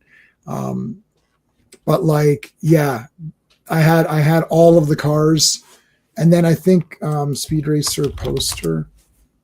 I think this is the one I have. Oh no. It's this poster. So I actually had it. I had the poster that had all the cars like on a shelf underneath it. So it was like a little Speed Racer section. Nice. Yeah, I mean, I was pumped up for it. Like, and I did know, like, I looked it up. Yeah, like Racer X, he's all black instead of having just the mask. So they got the mask right. So well, the thing is, you guys call this a cult movie, and I think there's different tiers of cult movies. For example, there's a movie. Well, at the risk of sounding like a broken record, there's like Star Crash, which costs less than Star Wars, and has kept its audience over time. And then there's like these really expensive movies that just were they were meant to be mainstream and then tanked, and then they found their audience over the years. Like I would, much as it hurts me to say this, Flash Gordon's probably like that too. Yeah, Flash Gordon's like that. Really expensive when it came out. So I don't care. Like the Rocky Horror Picture Show was kind of like lowish budget at the time. That being like the most culty of the cult films, that's like the template for the cult movie. So it's kind of a low budget movie that tanked and then found its audience very quickly, and that built for years. This, I mean, I imagine they probably have eventually made their money back between cable and DVDs and whatever else. Let's see what they're. But I'm sure a lot of people initially lost their shirt. Well, they never tell you how much they made after, but like, yeah, it didn't make money at the time. It was $95 million it made over a $200 million budget. Yeah. So there's a $120 million budget and it made $94 million. Now keep in mind, 120 budget, you got to double it with production. Yeah. Right. Well, and they put a lot of promotion into this too. So. But this was released in a time of like a healthy physical media market. Yeah, and syndication market as well. For cable was still going strong, so it must have made back its money. Because you could go from the theater to the physical media to cable to regular TV. Yeah, and then just sell it to streaming channels afterwards. Streaming doesn't make money. That's the thing, right? Right. Well, that's interesting because back in the day, like it was, if you didn't make your money at the theater, you did it over home video. In fact, a lot of people, Kevin Smith can base his entire career over what he made in the home theater market, because he certainly didn't make it a lot in the theater, right? Like all his movies. Yeah. Well, Weird Al's UHF tanked in that in the theater, and that UHF. made it. Yeah, now there's like a Donnie 4K release. Donnie So- Darko made no money in the theater. That movie became an entire cult phenomenon off of home video. Where's it now? Napoleon Dynamite. Napoleon Dynamite. There's no became huge and like it became known in home video. Like it Big Trouble went in a theater. in Little China. Yeah. Well, Napoleon Dynamite was so cheap that it did fine in the theaters. It didn't have to stay long to make its money. So, but it wasn't. It became its phenomenon home video. I don't see that nowadays with streaming. No, home media is extinct. Yeah, there's no place for you to go to like if your movie tanks in the theater, that's it. You're done. Yep. There's no stepping stone to. Yeah. Napoleon Dynamite's budget was $400,000. It made $46 million, so it's good. Yeah. Yeah. But they didn't even worry about it. I mean, what did they didn't? It was nothing. It's just nothingness. It's just talking. It's just characters talking. Yeah. Right. Yeah, stay home and eat skills. Yep. No real stars to speak of, or you think someone wants a roundhouse kick on one of these bad boys? Think about it. Think about Rex. Grab my hand. No, the other hand. No, your other hand. All right, now watch this. I'm going to break the wrist, walk away. Break the wrist, walk away. Well, so Daniel Collins said 2012 Dread was similar. Yes, to a degree, but like that was kind of like on the cusp of when all that stuff was going away. So it's still, as far as I know, it's still considered a flop, and it still hasn't really. It's a flop, yeah. It's still. I mean, people like it. It's being every day. People discover it and like it, but I don't think. But it's like, you can't. If you're going to get the DVD or the Blu-ray, you have to buy it secondhand. So the people who made it aren't making any money off of it. Well, I got the physical media for Dread when it came out. So me too. But I mean, like, they're not making more of it, is what I'm saying. It's just kind of like whatever existed at the time. The first they made it. They did do a tin though. Huh? Did you see the tin? It's pretty. Oh, Steelbook. Sorry, Steelbook. The Steelbook's pretty awesome. I don't even think we got that here in the States. Yeah, Charlie has it. Who's not here today? He wanted to be here tonight, but he couldn't make it. Charlie's got this. Yeah. Mm-hmm. Well. Yeah, we still call this tin. I call it tin. It's steel. Yeah, everyone calls it steel. It's not even steel. When you talk, it's not steel. Aluminum book, but well, because I go by the Beyond, which is what the Beyond. They used to make actual tins. I have the. This is it. Yeah. I have this. Well, now I have pull off. Now I have the 75 disc version of Beyond, but well, let me ask our English friend, what do you keep your all sorts in? A steel box or a tin? Who's he talking to? You're not he's not British. Well, I am. Well, actually, I am kind of, because I'm Welsh. Wales is on this. Well, actually, I'm British because Great Britain is an island, right? And it's an island on which Wales, England, and Scotland sit. The United Kingdom is England, Wales, Scotland, and Northern Ireland. Right. But so I am British by definition, right?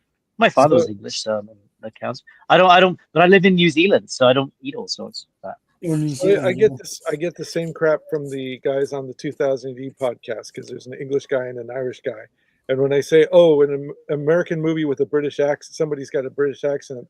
They're like, "What do you mean?" I mean, like Hollywood's idea of what an English accent sounds like. That's what I mean. Right. So, oh God.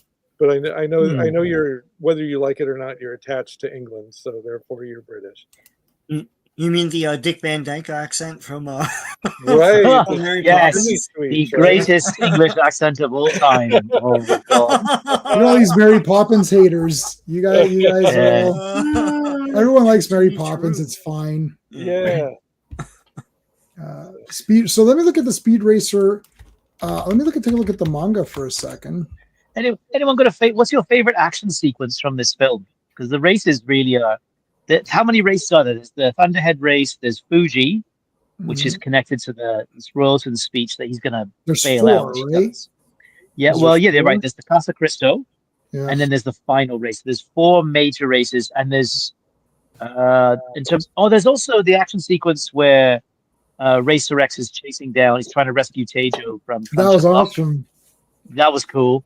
Yeah, it's the- funny. That fight in the mountain range too. The switch Yeah, up that's- in the that's- mountain range. Yeah. Yeah, No, I like Yeah. the second leg of the Casa Cristo. Is that what it's called? Yep. the ice That's really case. cool. Yeah. Mm. See, now this I don't think ever got translated until around the time the movie came out. Like there was no interest or demand. Like when Eternity Comics did their Ninja High School, like Now Comics did an American Speed Racer. Now Comics was doing a bunch of licensed stuff, and they got Speed Racer, and they just did it here in America. They didn't even bother to translate the manga. So, But, and, like, I was gonna say, as I said before, I feel like Speed Racer was really big in the States.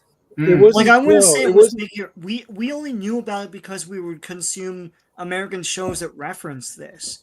But Right. like as I say, like it wasn't syndicated here that I remember. But I don't it remember was ever big seeing in it. the States. It was like it only ran here. It never ran on network TV, and it never ran on even like the strong local channels.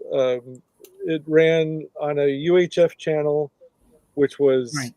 Yeah. based out of, I think it was kind of near Disneyland, like in Anaheim. Yeah. And that channel eventually became a cable channel. So that that Morbid. it really was, but it was one of those things like kids would come home from after school and watch the cartoons, and like I built entire friendships around people who watched Ultraman and Johnny Sacco and his flying robot. So there were enough kids around that did that sort of thing, but it wasn't like it was like a campy thing everybody knew, but wasn't like that into. Mhm. So I mean, Right. the way you guys are into Voltron is like nothing. Nobody I knew was into Speed Racer the way you guys are into Voltron. Well, but Voltron was different in that it ran on giant syndication packages that were the same as G.I. Joe and Transformers. It was like 65 plus episode runs, and so And they like, meshed, and every- they threw in Die Rugger in there as Yeah. Voltron. Well, So that's it's like right, all of a sudden you've over got 100 episodes. 120 or whatever So Voltrons, Voltron here So ran no. on it ran on like the local TV channels, so it was much more accessible than Speed Racer ever was. Yeah, like The I original, the yeah, original go on. cartoon, though, Speed Racer. Sorry, the original Speed Racer cartoon, though, is I think 1967, 68. It's about the same It's time old. as Yeah. the Spider-Man cartoon was coming out, and that Right. would have been Right. in Canada and the States. The original Spider-Man, with the amazing jazz music and the psychedelic backgrounds. Yeah, I got the voice actor's autograph of Oh, Spider-Man. I met him. nice! wow. Yeah, Yeah, he's from Canada. He was at a toy show, and I got his autograph on a cartoon still of Spider-Man. It was awesome. That was absolutely. Sean, were you? Yeah, you were. I was there with him. He was was it? really old. Like he was coughing constantly, and yeah. You should He's have got a picture of you and him and Sean like all pointing at each other. Yeah, it's like- That wasn't. You know what? I met him when that wasn't a thing. yeah. Be cool if you did. I might still. I might have. I don't know. Did I get a picture with them? I don't think they were doing pictures. No. Yeah. I'm still waiting for Sean's Christina Ricci story. No. We're saving it till the end. All right. Sorry, Voltron Sean. was I don't want to press you. 124 episodes. With the Really? dialogue and everything. Yeah. So what is that you're Interesting. waving at us there? That's Voltron and vehicle. That's the American Voltron that came Right, with all the okay. toys and stuff, and Yeah. they combined all of these cartoons into 124 episodes, Right. and so that's what they syndicated. So that's a lot of weeks. Yeah. But Yeah. like Astro Boy was another one that played Mm. in the mornings every morning, and it was the new 80s one. Hmm. And I watched that. Force 5, of course, with the repackaged. Force 5. Yeah. Wow. Oh, See, that that's was one in I've heard season of, 2. but never I mean, obviously, I had a lot of Shogun Warriors toys, but I only knew him as Shogun Warriors, and then I had a Japanese friend at school who had the original Wasn't it? manga. And I Wasn't knew, Force 5 broadcast from Buffalo though? It was on Yeah. CFMT here. you know which was it one? okay? Which Yeah. one we never ever got out here, but it's a big thing on the East Coast, was Space Giants. Oh yeah, I don't know. Yeah. No, I don't know that one. Gosh, Force 5 though. Like Dang Battle God, of the Ace. Planets was before our time. And I remember Battle of the Pokemon or Planets. something, yeah. Man, I wanted this so badly. It's only $600. So It's only $600. Yeah. That's I all. mean, What is at it? the time they made at the time that's they made- vehicle. That's vehicle Voltron. That's Die Rugger. He's Yeah. 15 Oh, okay. He's 15 vehicles altogether. which is that's kind of like the unloved Voltron. I I know, would love yeah. it if each one of those vehicles was carded separately too, and then you have to buy. They're all basically Oh my here. God. They're all basically Yeah, just they all little came in a blocks. box. I know. Yeah. Yeah. Yeah. This is the head, though. He looks good, and I'll form the head. I know, form the head. Yeah. I said it first. Yeah. I was thinking. I knew someone would say it, so I had to say it quickly. Yeah. So when I was a kid, I mean, when the original Voltron cartoon was when the American Voltron cartoon, where did the Voltron cartoon come from? Was it The dubbed Lion. and produced in Canada or America or what? What do you mean, the American one?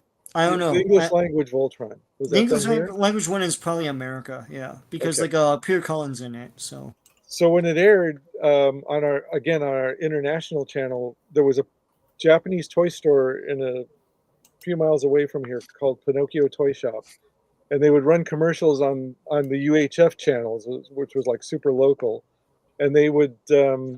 I think they were showing the commercials must have been originally done in Japan, because they had like a stop motion lion bot, and they would show it running, and then they would show it like coming together and forming the robot, and in the commercial, which at the time was not allowed on American TV, or on network TV, or even local channels that weren't UHF. UHF was kind of the Wild West of. It was like a pre-cable. yep. No, we We remember. know what it Yeah. is. Yeah. Yeah, we're not that young. Oh my god! Well, what was the one you said was What do you- before your time? Wait, you said Battle of the Planets was before your time? A bit No, before no. our time. Yeah, I guys are mean, like, children. Yeah. When What I do say you, before, what like, do you think? I own all of it on Blu-ray. I'm just saying that it was before our time in the sense that we're watching He-Man and Transformers and all of that. So like, Right. we're not watching that, right? Like we're not tuning into that. Like we're tuning into it now because I own it on Blu-ray and I own all the Voltrons in the vehicle and I own the yeah, Right. Funny I Quest and own everything, yeah. I own the English Voltron, I own Golion, I own the English vehicle Voltron, and I own Armored Fleet Die Rugger 15 as well, Japanese. So I have everything in both in all versions. But it's in Battle of the Planets, I believe, like Gotcha Man, or I believe that Blu-ray might have both. I'm not sure if it has both on there, but it's the one with Alex Ross's cover. Yeah. But anyway, Yeah. 'Cause I was Battle of an the Planets is actual, like Yeah. 79. I was an actual 1980s. child when Battle of the Planets. yeah, like we weren't coming home after school and be like, shit, gotta catch that, Well, you no, know, whatever.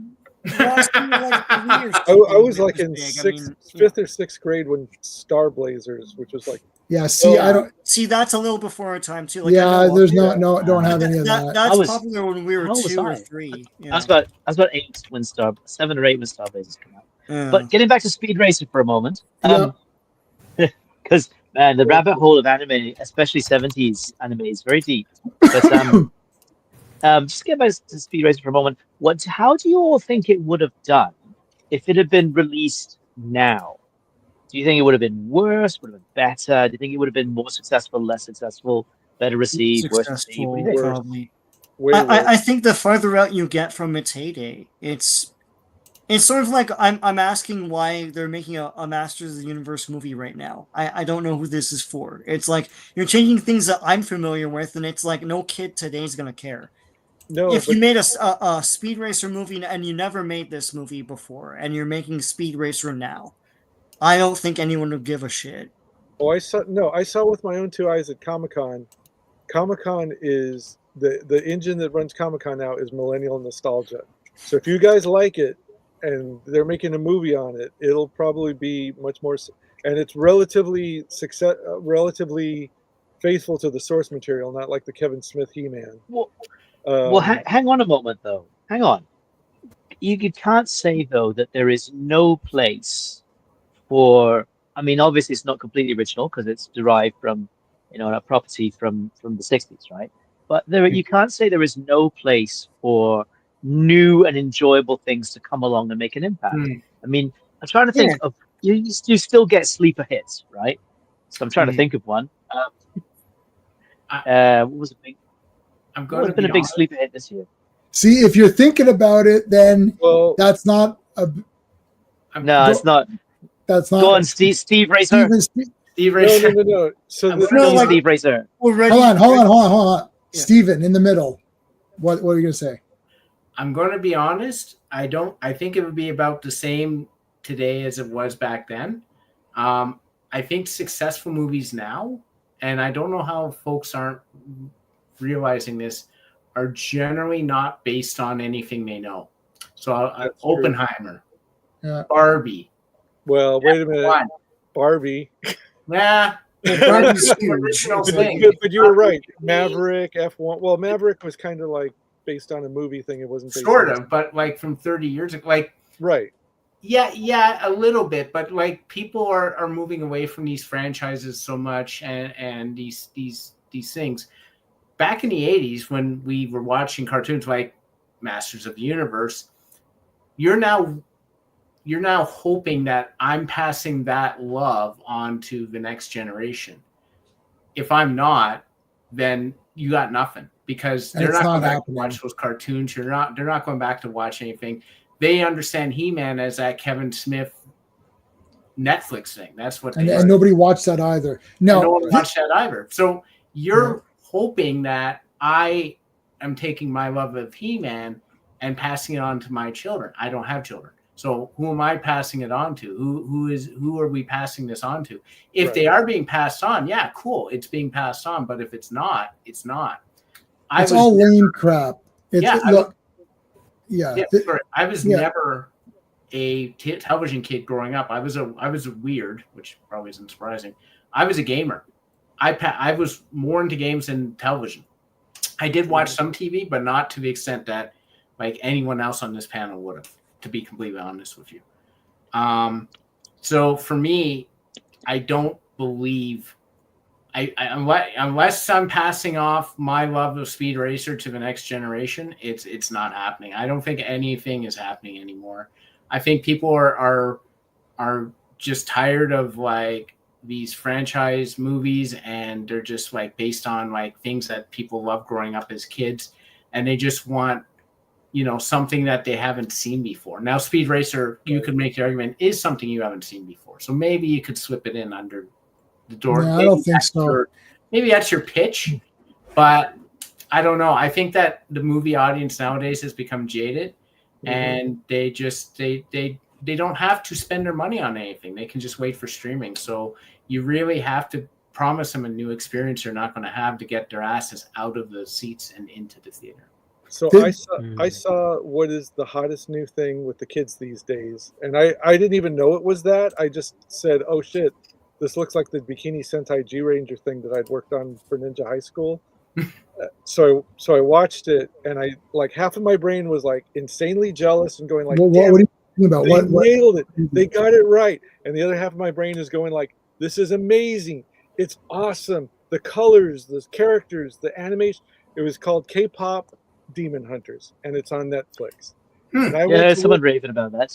and I went to work the next day, and I said, "Yeah, it's kind of like this thing I worked on. Comes out like a year after the thing I worked on came out, and it's amazing." And all of my millennial and Zoomer coworkers knew what it was, and the ones who had seen it agreed that it was amazing, and the other half that hadn't seen it wanted to see it because they're into K-pop. And like all the and so like ours was like, oh, what if the Power Rangers was like beach blanket bingo? And that's two things that like millennials and Zoomers have nothing, don't care. They don't want it. They might like the Power Rangers thing. They don't need like a parody of it. They can see they Okay. can see plenty of Power Rangers material out there that actually on Right. the brand. But the kids are like into K-pop, and this absolutely nailed the whole K-pop thing. Yeah, and it looks lame, right? So Wait. On the other hand, uh-huh. there's a movie coming out that I guarantee you guys don't care about. The people on my other podcast care very much about, and it looks like complete garbage. And it's a Rogue Trooper live action. Well, Rogue Trooper CGI movie used on the Unreal game engine. Yeah, I know Rogue Trooper.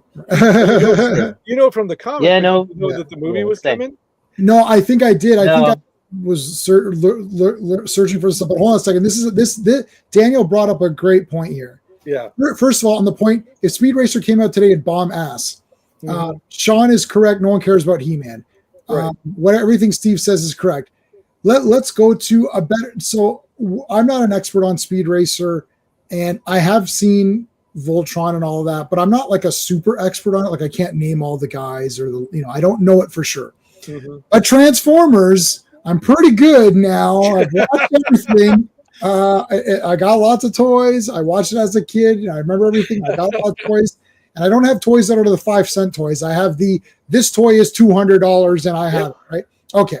So, and the Michael Bay movies suck a big bunch of ass. Michael Bay might be returning to Transformers because Transformers 1 didn't do well.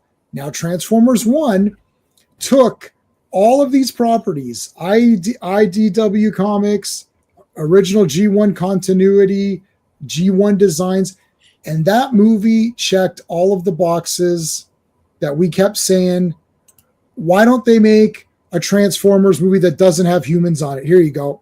It should just be animated. Here you go. Well, it should be the G1 designs. Here you go, right? The Transformers should all have personalities and have their color schemes and look different. Here you go, right? Now, it didn't have the music, so it didn't check everything. Right. So it didn't have the awesome music that we want. Okay, but the rest of it checked. Then it's like, oh, this looks like it's for kids and it looks stupid, and none of the people went to go see it because they thought it looked like it was for kids and it was stupid. Obviously, Transformers was never for kids, ever. It was never made for kids, except for the entire goddamn point of Transformers was for kids. The whole thing was for kids. But now, all of a sudden, all these assholes who are our age now, oh, see this because it doesn't look like it. It's so weird, yeah. It's like, what do you watch the G1 cartoon 100 times? It's for kids. Sean and I covered every episode. No, and I'll tell you something right now. This really pissed me off. You could tell my voice. I'm legitimately angry at all these a-holes because now I've watched all of it and reading the comics and the manga and Headmasters and Victory and Super God. And I'm watching all of it. I'm not watching 2 seasons of Transformers and now I'm the Transformers expert. I'm reading everything from the first stuff. It's like this Transformers 1 movie really did the best that they possibly could to try to bring this to a new audience. It's not there because us people here, they didn't, not us, but like our age group or whatever, they didn't want it. Oh, look like it was stupid. It was for kids. Yeah, there's silly parts in it. Just like every episode of Transformers that Sean and I have watched and covered. All of it has weird stuff. It's like, that's silly. This is dumb. Whatever. But who cares? We love it because it's cool. It's Transformers. It's fun. They didn't want it. And it bombed. And now you got Michael Bay coming back for some more bullshit Transformers movies that totally suck. They have nothing to do with the concept. So now this, like, oh, people want it. He-Man's going to be the same thing. It's either just going to be, it's not going to be He-Man and it'll suck. And some people might like it because of whatever. We're in this time period now where everyone our age wants to pretend that everything that they love is not silly. They want to pretend it's this great thing. Transformers it wasn't just for kids. It's like, no, it's for kids. For kids. No. It's not just for kids. It's fucking super for kids. Okay. There's not even 1 second in that cartoon. We watched it all where you're like, wow, that was. This is not Lawrence. You know, it wasn't for kids. Ben-Hur, Lawrence of Arabia. That wasn't for. You know what was for kids? Transformers was for kids. Yep. Believe me, I've got the toy books. I'm going through the toys. I'm remembering the toys I had as a kid. They're awful. Okay, they're terrible. Some of them are so. It's like this. Look, I transformed him. No, you It's didn't. it's a brick. Yeah. It's like It's a I'm it's a- man now. It's I'm like, a man now. Look how cool I am. It's like the legs pop out. Like It's for kids. It's Yeah. for little kids, just like He-Man. I love Transformers. One of my favorite things of all time. I love it more now that I've watched the Japanese ones. And the Japanese ones were more sophisticated. Yeah, they're more sophisticated because the Japanese kids were slightly more sophisticated, but it's for kids. Right. There's literally every 10 episodes, it's an entire clips episode because kids don't remember anything. What's going on, Mom? I don't know. There's robots fighting. Well, here's a clips episode to remind you. Oh, yeah, I remember now. It's for kids. So stop pretending it's not. Now, I love it. It's for kids, and I love it. It's a fun show. Brings me back to my childhood. I love the colors. I love the characters. That's what this movie has. Heart. It has family.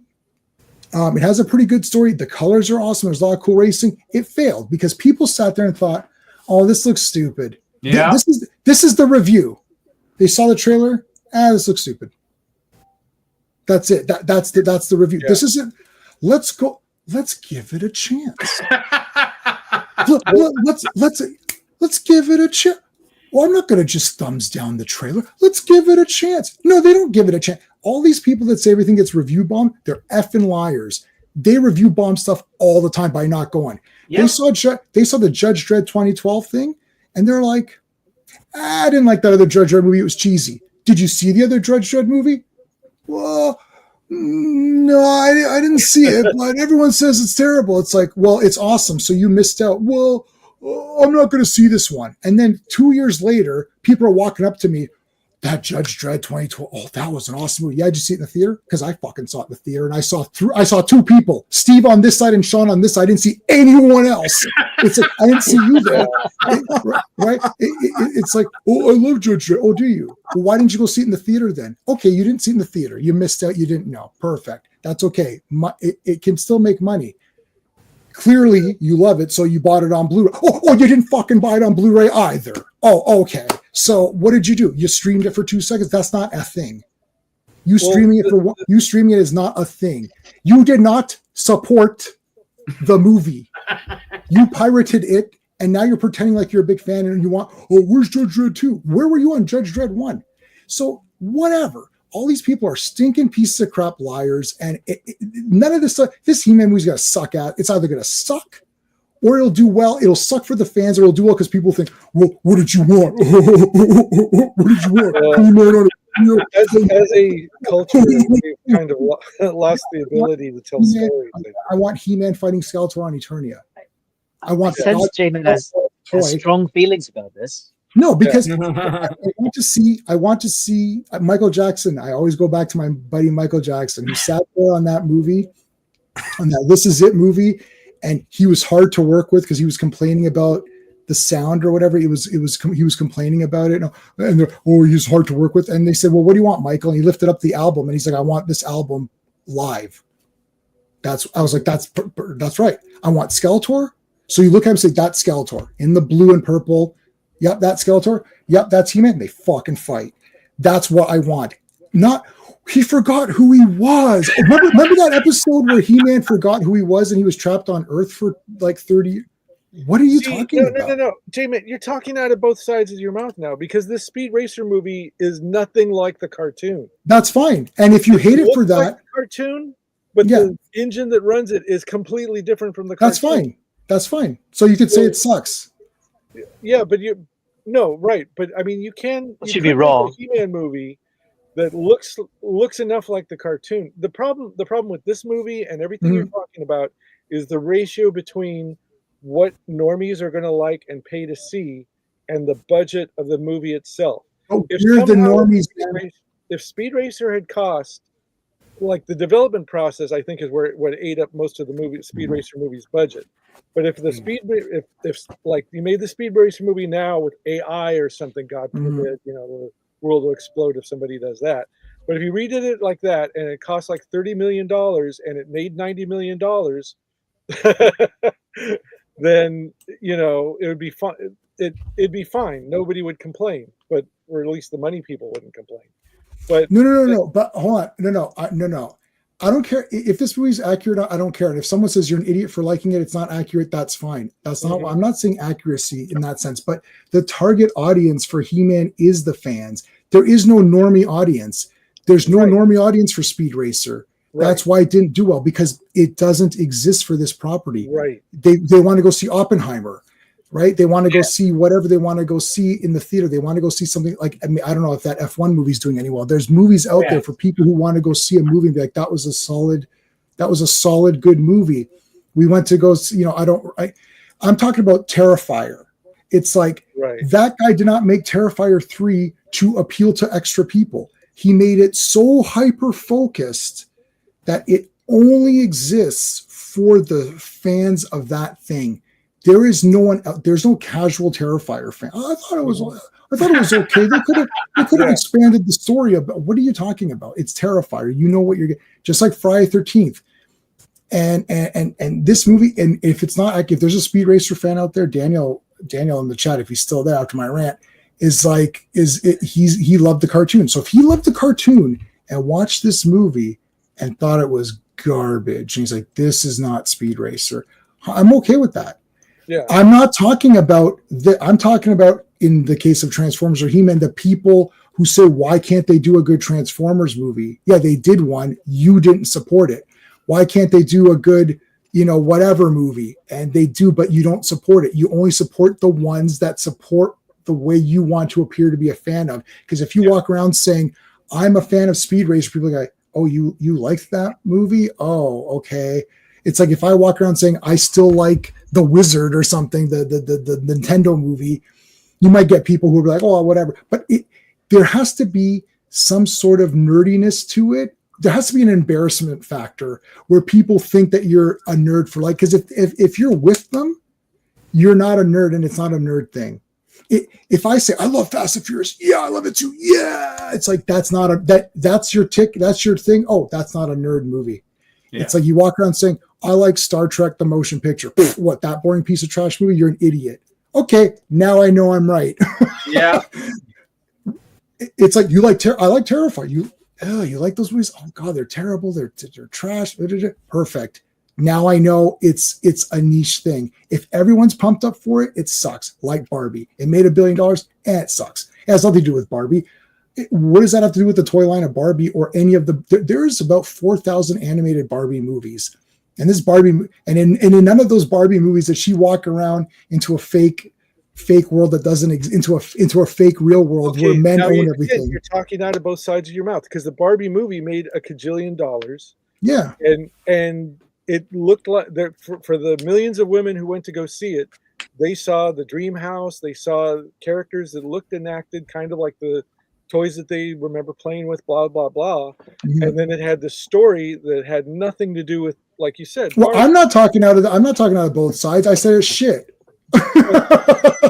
Well, people saying it's good, the people are saying it's good want it to be more adult. So it's not a true representation of Barbie either. But this movie isn't adult. The Barbie audience is Speed Racer. They made it look a lot like the cartoon, like aggressively to their detriment, almost made it look like the cartoon, and then put stuff in it and then marketed it for children, put stuff in it that is not really not, I don't even say like not for children, like geysers of blood and boobs and all that, but not appealing to children. Lectures on capitalism are not appealing to children. So they put that in there, my favorite bet. Spritle stuff, which was off-putting to the adults, would get the kids interested in again. It's a beautiful this movie is a beautiful mess. It is an amazing experiment in cinema, and the same thing is true with the Barbie movie.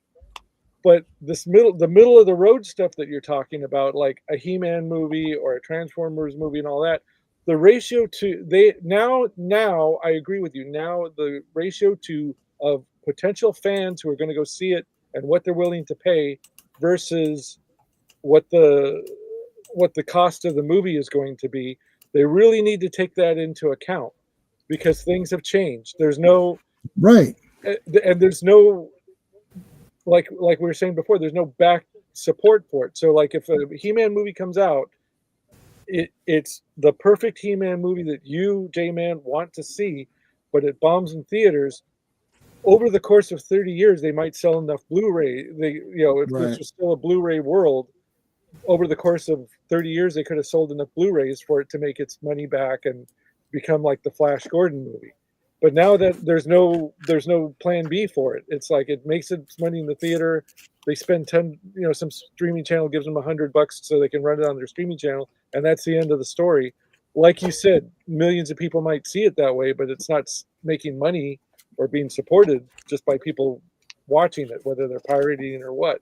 Mhm. So, See, and also, I will, as the people old aren't guy, asking- I will add that the Microman / Micronauts backstory for those same toys that as Transformers, Optimus Prime, Megatron, all those, the backstory that they came up with in the Japanese toy line Shaft. is Yep, Shaft. far more sophisticated than anything in the American version. When you said it's for kids, the American version is so much more for kids than the Japanese version. And yet, if you look at all the marketing for the Microman toys, there's like a little Japanese child like going like, "Ooh, I'm playing with my Microman toys," and Right. it's Megatron and Optimus Prime. The thing is, there's no channels like arguing for better Barbie movies. Mm. Like what I'm saying is that there's Thank goodness. Yeah, like Thank goodness. this is the who is this He-Man for?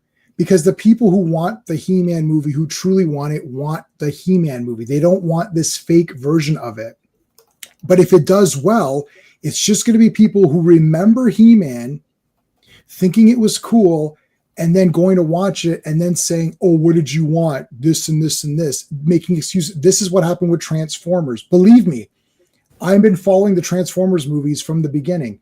Everybody wanted, it's like they saw the first Transformers movie and everyone loved it. Obviously, these movies made billions of dollars altogether. Each one almost made $1 billion for Transformers, and none of them have anything to do with Transformers. That's because the people who are my age are embarrassed about what Transformers really is, and they think the Michael Bay version is the grown-up version of Transformers, but it's not. It's poorly made schlock. It looks good and it has good sound edits and all that stuff, but it's not Transformers. But when you bring that up, the excuse isn't like, I know it's not Transformers, but I like it anyways. The excuse is, well, what do you want? That stupid Transformers cartoon? It's like, well, why are you seeing something that you don't want? It's like you secretly want that Transformers movie, but you don't want to say that you do because you know it's going to be silly to say that. Mm-hmm. I don't care about Speed. I don't care about Speed Racer. I don't care about Speed Racer, but I don't care about Speed Racer. I didn't read the comics, so I don't care. I'm just judging this as a movie, and I can judge the Transformers movies as movies, just like the He-Man Dolph Lundgren movie. I love it as a fantasy movie, but it's not He-Man. Right. Like if there's no Battle Cat and Orko and stuff, it's not He-Man. I don't understand. Like this is not He-Man. Why is he on Earth running around? Now as a movie, I like it because it's Dolph Lundgren. It's just a cool fantasy movie, and it's got all the New Gods stuff in it. So I can judge them differently, but I'm not complaining about. I'm saying these things are not He-Man. I'm saying it. I'm not faking it in my head, and I'm not saying this is the cartoon because I never watched the cartoon. So if you watch and said this isn't the cartoon, I'm like, okay, that's fair. Just like Dick Tracy, when you guys were critical of the Dick Tracy movie, I agree with your points. It's not the comic, but I still like it as a movie anyways because it's a cool movie. So I can. It's just like Judge Dredd. Stallone, and even Dread 2012, which also isn't really the comics either, right? That's the nature of adaptation, though. Yeah, that is the nature of adaptation. I'm not complaining about it, right? Yeah, Lord of the Rings is still. I mean, Lord of the Rings, the Peter Jackson films, as my favorite films, are perfection themselves. But even they have made some reasonably significant changes from the books. Right? Yeah, they sure did. Yeah, adaptation is just a necessary part of bringing something to live action. Now, it just depends. It just depends. For a moment. Yeah, go ahead. Yeah, back to no, I was going to say, back to Speed for a moment. So some of you were sold on this film from the initial seeing it in the from the very first moment. Mm-hmm. Some of is that everyone's experience though? Was it or did it grow on you as the film went along, or on a subsequent viewing, or Oh, I loved it in the theater immediately and Yeah, I bought know. all I the loved it in the toys. theater. Yeah, it was pretty cool. Okay. Yeah. All right. Steve, I loved it in Ross. the theater. It was like because I wasn't expecting that. I was not expecting it, and it was like so above and beyond um, anything I'd just seen as a movie at all. Which this is a fairer comparison to the Barbie movie because there isn't, aside from like some really small little things, there isn't like, I don't think there's like one big Speed Racer story. It's like these are the characters, these are what they do, and then you put in racing story of the week or bad guy of the week for Yeah, this TV was series. multi-part. Same thing with Barbie. thing. There's not like one great Barbie story. J-Man, you're carrying around like a headcanon of Transformers stuff that you can check a ton of boxes. Whatever they put out that is kind of sort of close to Transformers, the Transformers headcanon you've got. If it comes close enough, you're going to be the guy I'll ask, like, how close did they come to that? With the Transformers 1 movie, they took from a bunch of things because what people say G1 is very convoluted. The Right. Marvel comics, the Japanese offshoots that continued it, the cartoon in America, they're all different continuities. And then the comic books had their own continuities and rebooted it, and now they've rebooted it again. So isn't there like a Marvel UK Simon Furman? There's a UK Simon Furman's origin of Unicron is different than the cartoon. And, Angry Gamer. How's it going, dude? Right. Yeah, so there's multiple versions. I don't know, a Speed Racer, I'm looking it up. There really is just that cartoon, and there's only 2 volumes of the manga. So it really seems like the cartoon is the most, like if you say Judge Dredd, he's a 2000 AD character. That's his primary thing. Right. So Speed Racer, what's the primary Speed Racer thing? The cartoon, I guess? Yeah, and again, right, and that's how everybody. And like by the time this movie came out, it was already like the TV show didn't air in the States during the '60s, as far as I remember. It was like a more of a. Well, it was made in reruns, 1967, like so in the late '70s, early '80s. So this movie came out like 20 years removed from the height of when I watched it as a child. So I was, and I would, like the Wachowskis, I would have been the target audience for it. The Wachowskis are about my age, so I think we have similar vague memories of what the cartoon was like, but strong memories of what it looked like and sounded like with the theme song. So that's all they took and put it in there with the story they wanted to tell about, doing your best despite whatever corporate America tells you.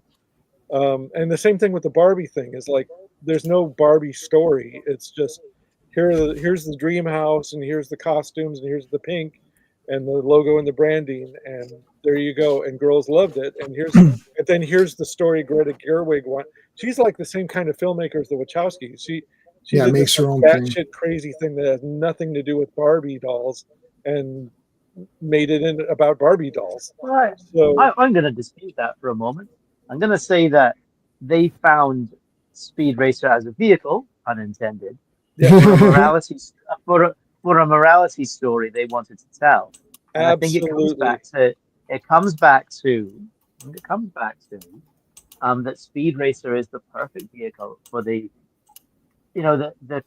conflict between the corporate greed of Royalton and the big sponsors, right? Big sponsors like the devil in our family, right? Speed Racer, right? And it's about motivation because he's doing what he's doing for the love of the sport, right? And if we look at genres of films, technically, Speed Racer is actually a sports film. Yep. It's in structure-wise, it has more in common with Rocky than it does. Yeah, Racer X does look really cool. Mm-hmm. It has more in common with Rocky than it does with sort of a science fiction adventure tale, right? The Fast and the Furious started out not really as heist movies, right? And they've sort of morphed from there into international espionage film. Right.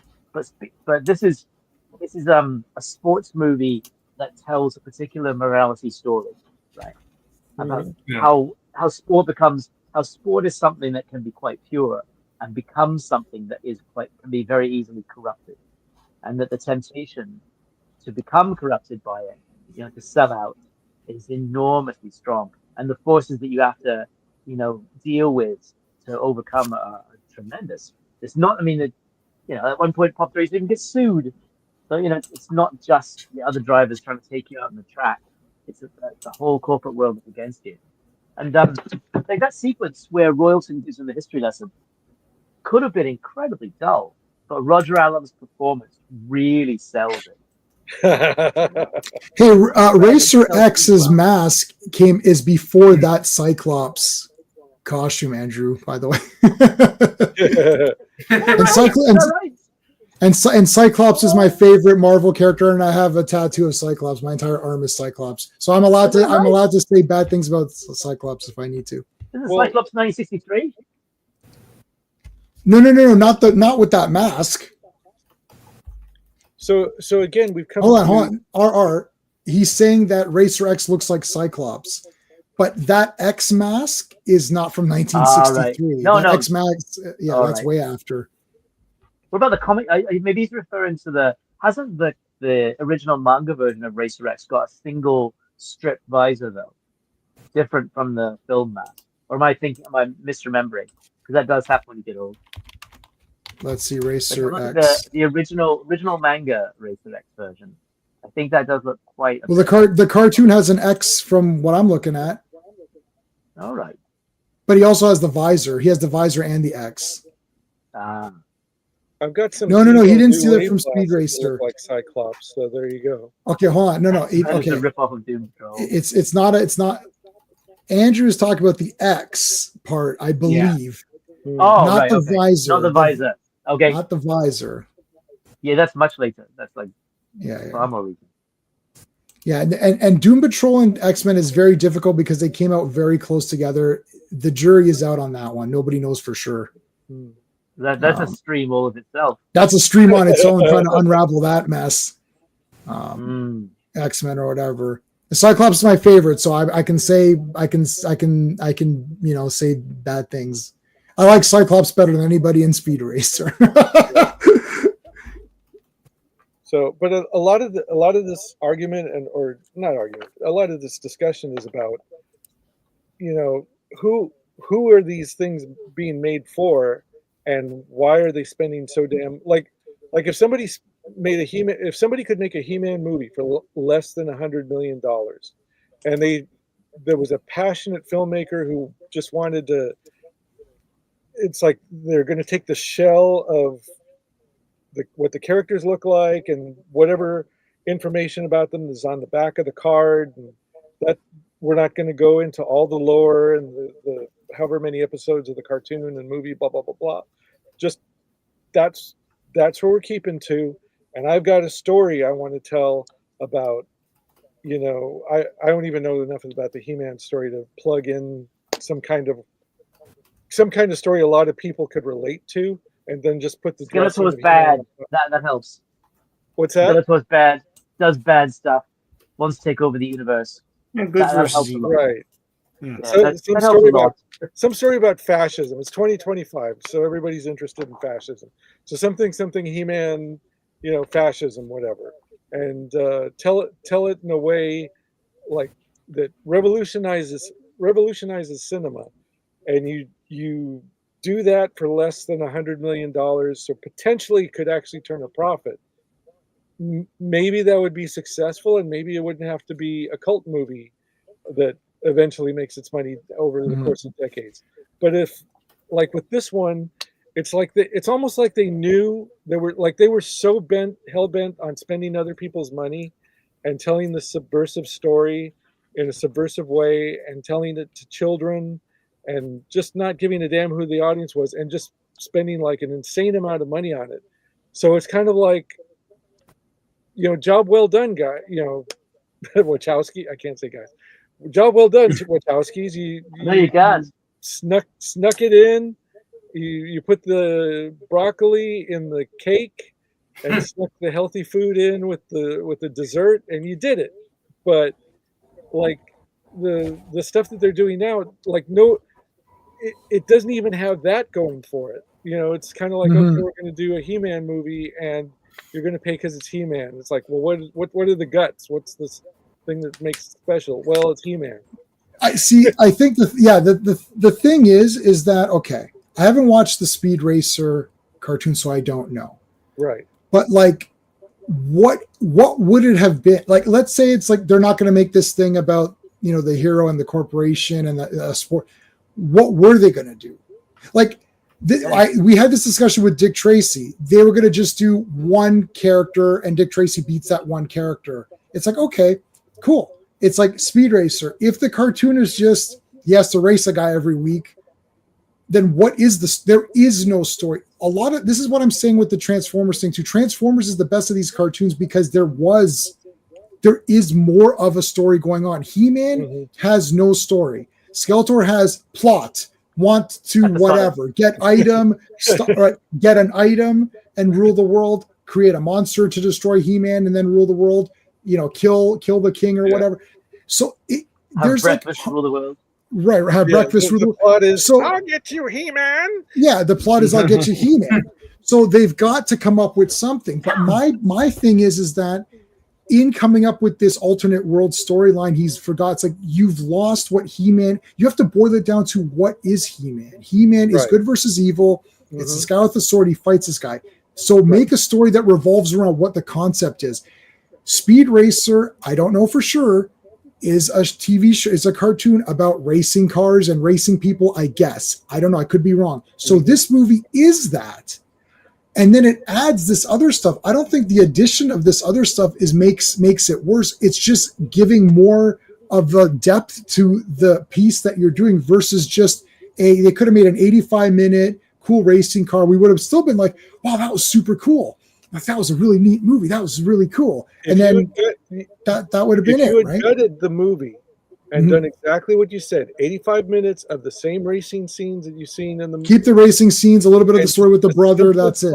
Of like, where's my brother? How did he die? Yeah. And some evil guy trying to stop Speed Racer from winning, and cheaters never prosper thing where like rigging the races so Speed Racer's like gonna lose, but he figures out you just made the movie for the children. same film. What? Go ahead. Saying, RR? That's the key. You just hit all the key points of the film. What do you take it out? That sounds exactly like the movie we just watched. No. You keep it that simple. You don't have the 10-minute scene where the evil guy is trying to buy out all the stuff about trying to buy out Speed Racer and the Japanese corporate buyout of and they're raising the stock prices by faking it, lying to them and getting them to race. There's a ton of even some of Speed Racer's backstory. Kids don't care. It would just be and a lot of and you'd be gutting the emotional core of the movie, and you'd have like an okay kids movie that was profitable 20 years ago that a bunch of 5 middle-aged guys said, yeah, I remember seeing that, and it's fine. And we're not like talking about it. We wouldn't be talking about it now, though. No. I wouldn't think. That's what I'm saying. That's right. We wouldn't be talking about it. People rediscovering it and going like, wow, what they got away with back then. But I don't think it would have done better is my point. Yeah. This was my point with Dick Tracy, because nobody going into this movie knew that these extra plot details were going to be in it.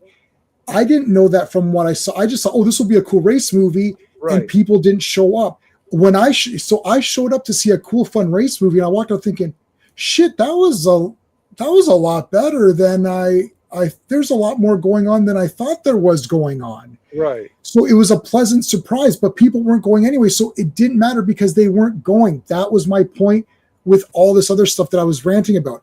They're not going anyway.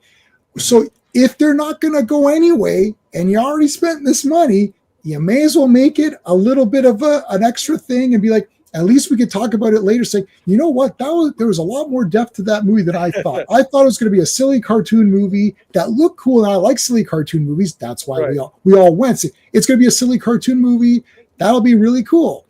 And then we're walked out saying, shit, that was a silly cartoon movie, but there was a lot more going on than we really thought there would have been going in.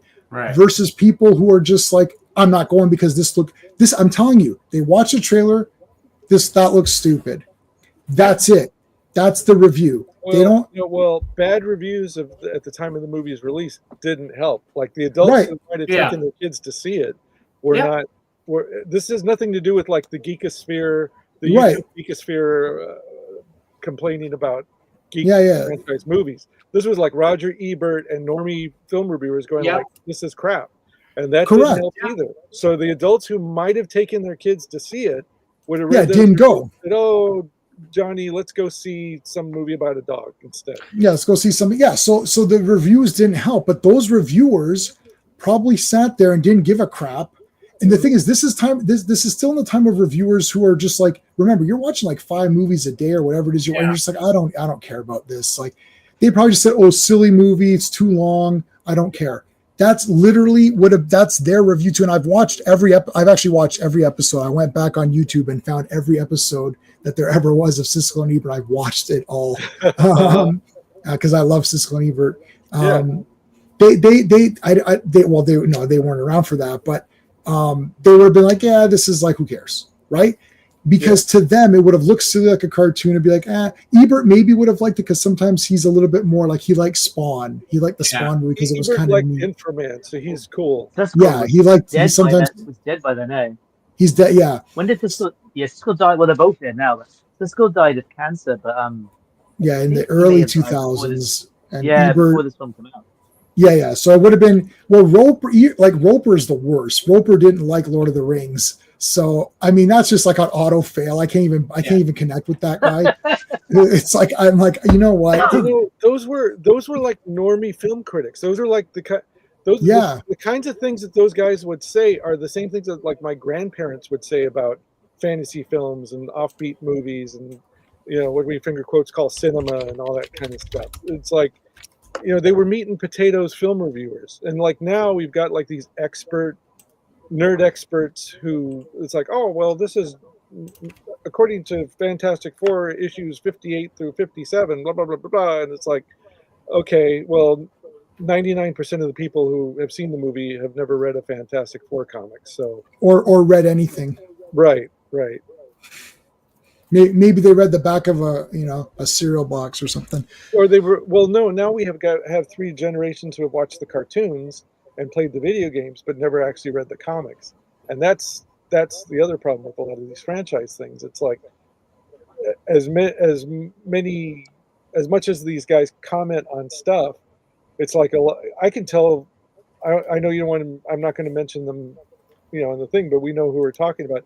Some of these guys might have run a comic shop at one point, but they haven't actually read the comics that the movies that they're reviewing are based on. So, I don't know. They're coming from the same ignorance as a lot of these meat and potatoes film reviewers from back in the day. The problem I have with film reviewers now is I know what the review is going to be before the movie even comes out. I know 100%. The movies that they're going to love and they're going to fawn over, and it's just to a point where life is not that predictable, and certainly movies are not that predictable. I never walked into Speed Racer thinking, oh, I'm going to get a movie with this much depth and heart to it. I thought it was just going to be a silly visual action racing movie. So you can't, I literally think these critics now just write the reviews before they even see the freaking movie, right? That's literally what I think. And that, that takes away your credibility. That takes away the entire point of the exercise as far as I'm concerned with you, because I just know what you're going to think. I don't care. I'm not going to read your review, which is what you want. You want the clicks. I'm not going to give you the clicks. Well, there's this guy called J-Man who's already going to be hating on the Superman movie. And everyone knows that's completely false. Every Superman movie, and Sean's been there for all of them, all the recent ones. Sean's been there for all of them. Superman Returns, where like we're sitting there. I'm like, this costume looks like garbage. I don't like any of this guy. Right. So and then I'm driving to see the Superman movie, and I've got the music blast. I'm wearing the Superman. I got the Superman shirt already ready to go for this Thursday. It's like Man of Steel. Superman Returns. I walked out. I did not like that movie. Man of Steel. I walked out. I was like, this is the best movie of all time. And then I was like, I gotta see that. I can't wait for this to come out on Blu-ray. And then I watched it on Blu-ray, and I thought, this is still the best movie of all time.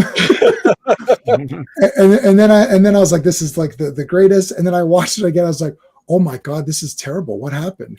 And I checked the disc. I thought someone had like did some weird editing or something. This happened with Independence Day as well, where I saw it in the theaters, like best movie ever made. And I bought the widescreen letterboxed VHS gold trim clamshell case. Ooh, I put it in. I was like, this is the worst movie ever made. Why'd I buy this? I'm such an idiot. And it happens sometimes. Because I get caught up. I'm trying not to. Every other time I watch The Matrix, I do that. Like, and then when I saw it in the theater, I was like, I've already seen A Better Tomorrow, and I've already seen, blah, blah, blah. And then I saw it on video, and I was like, oh, this is a lot better than I thought. And then I saw it again on video, and I was like, oh man, this is still a ripoff of like 20 other better movies. I know, but Matrix is still, because Keanu Reeves is badass. Yeah, Daniel, and I'm always going to be honest with myself and not for clickbait stuff. So if I hated Ironheart, that was a garbage TV show. What do you want me to tell you? It's garbage. I stopped episode 4. I actually made the thumbnail. Episodes 4, 5, and 6 suck.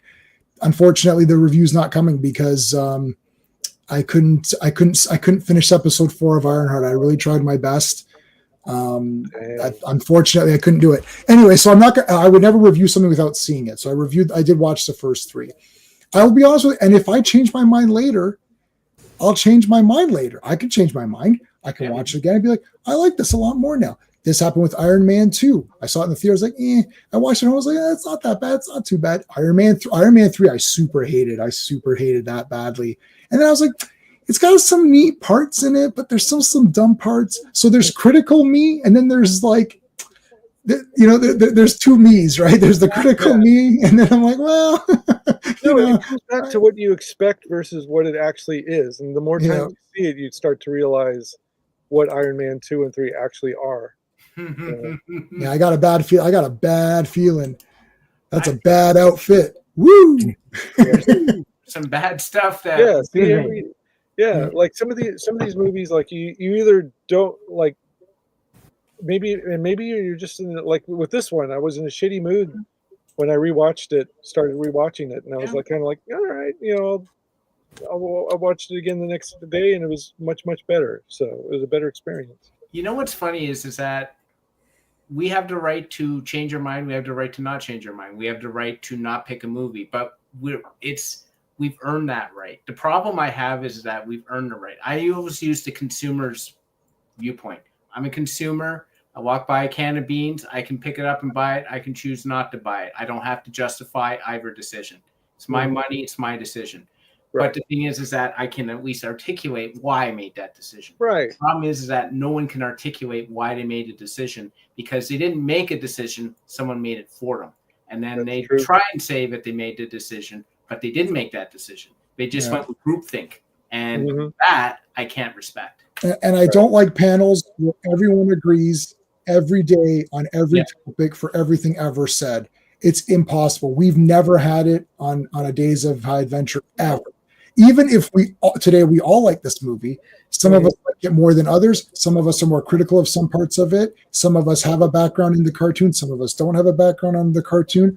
So it's never the same thing. I have no idea what anyone's going to say. I'm looking forward to Action Elite because I want to see what people are going to be saying. I don't know if you guys are coming to this because I'm very interested to hear everyone's thoughts on it. But it's like this is going to be interesting, guys. We're going to start wrapping. We're going to start wrapping up because when I start wrapping up stuff, there's usually another like 10 minutes, and I like at 9:40 something, I'm clicking end stream. So if anyone desperately needs to say something now, because I'm taking my courses, right? So I've been doing I've got to play. I got to do a Play-Doh lecture tonight, so I don't really want to be learning about Play-Doh at like 10:30 p.m. It's something to do with a cave, Oh apparently. my God. Plato's got a cave. I've already passed that one. I already passed the cave allegory and his some of his other parables and his line, Plato's line, where there's the knowledge and all that. So I already passed all those.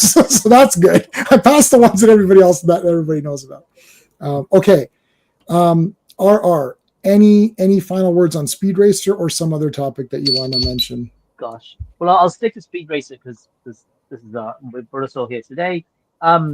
Just it really did my heart good to hear a lot of what people have said about it on the panel. I think this is one film we probably all agree on that didn't get the credit it deserved. I mean, we can argue about why and who it was made for. That we don't agree on, but it did me a great deal of good to hear, particularly Sean and Stephen's comments, that it's a film with tremendous heart, and it's a film that strikes.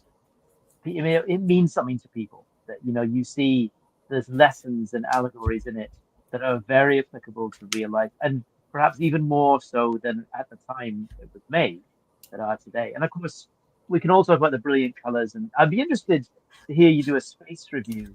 So I'm interested to see what you think of the artistry. But I will come back to what I've said before, that probably the most underappreciated aspect of this film is its hero's journey, because the hero's journey in this film, I think, is particularly well done. For a sports film, which are all about hero's journeys of one sort or another, it's done particularly well, and it means something. And if you're really paying attention, you really do go on an emotional journey with Speed as things go right for him and then terribly, terribly wrong. So, but I guess the main thing is thank you. Thanks for getting together today, boys, and thanks, J-Man, for hosting us to talk about this fantastic film. I really appreciate it, and with no one better I'd rather talk about it with. So thank you. Awesome. All. Thank you. Yes. Well, It was a pleasure hearing from you, man. You're very insightful, and your love for this movie really shows, and I appreciate that. RR has been on a few times for comment. I think this is the first. Oh no, you've been on for movies before too, but Dragon Slayer. Yes, that's right. So I did do a poll. This is crazy. So there's only 10 votes. So 2 people give it 5 out of 5. 3 people give it 4 out of 5. 2 people give it 3 out of 5, and 3 people gave it 2 out of 5. So a couple people really didn't like it. Now I'm not sure. Again, I think a lot of the times people hear that it's bad and then they want to just go along with the public and say, because like a lot of the time, this happened with Star Trek 5. Everyone thinks it's terrible. I watched, it's like, this is like super awesome. I don't know what they're talking about. I thought it was well, he has his brother and all this. It's like, okay. Oh no, he's we're only learning about it now because that's when Spock. What do you think? Spock sits around and talks about his family all the time. It's like, you've watched Star Trek, right? His father showed up. It's like, oh, that's the ambassador. It's like, ambassador? Your father's the ambassador? It's like, yeah. Well, you didn't say anything because I'm Spock. I don't sit around here talking about my family. So, anyways, it is a bit fake that he has his brother, but I don't care. The brother's awesome, and I love that movie.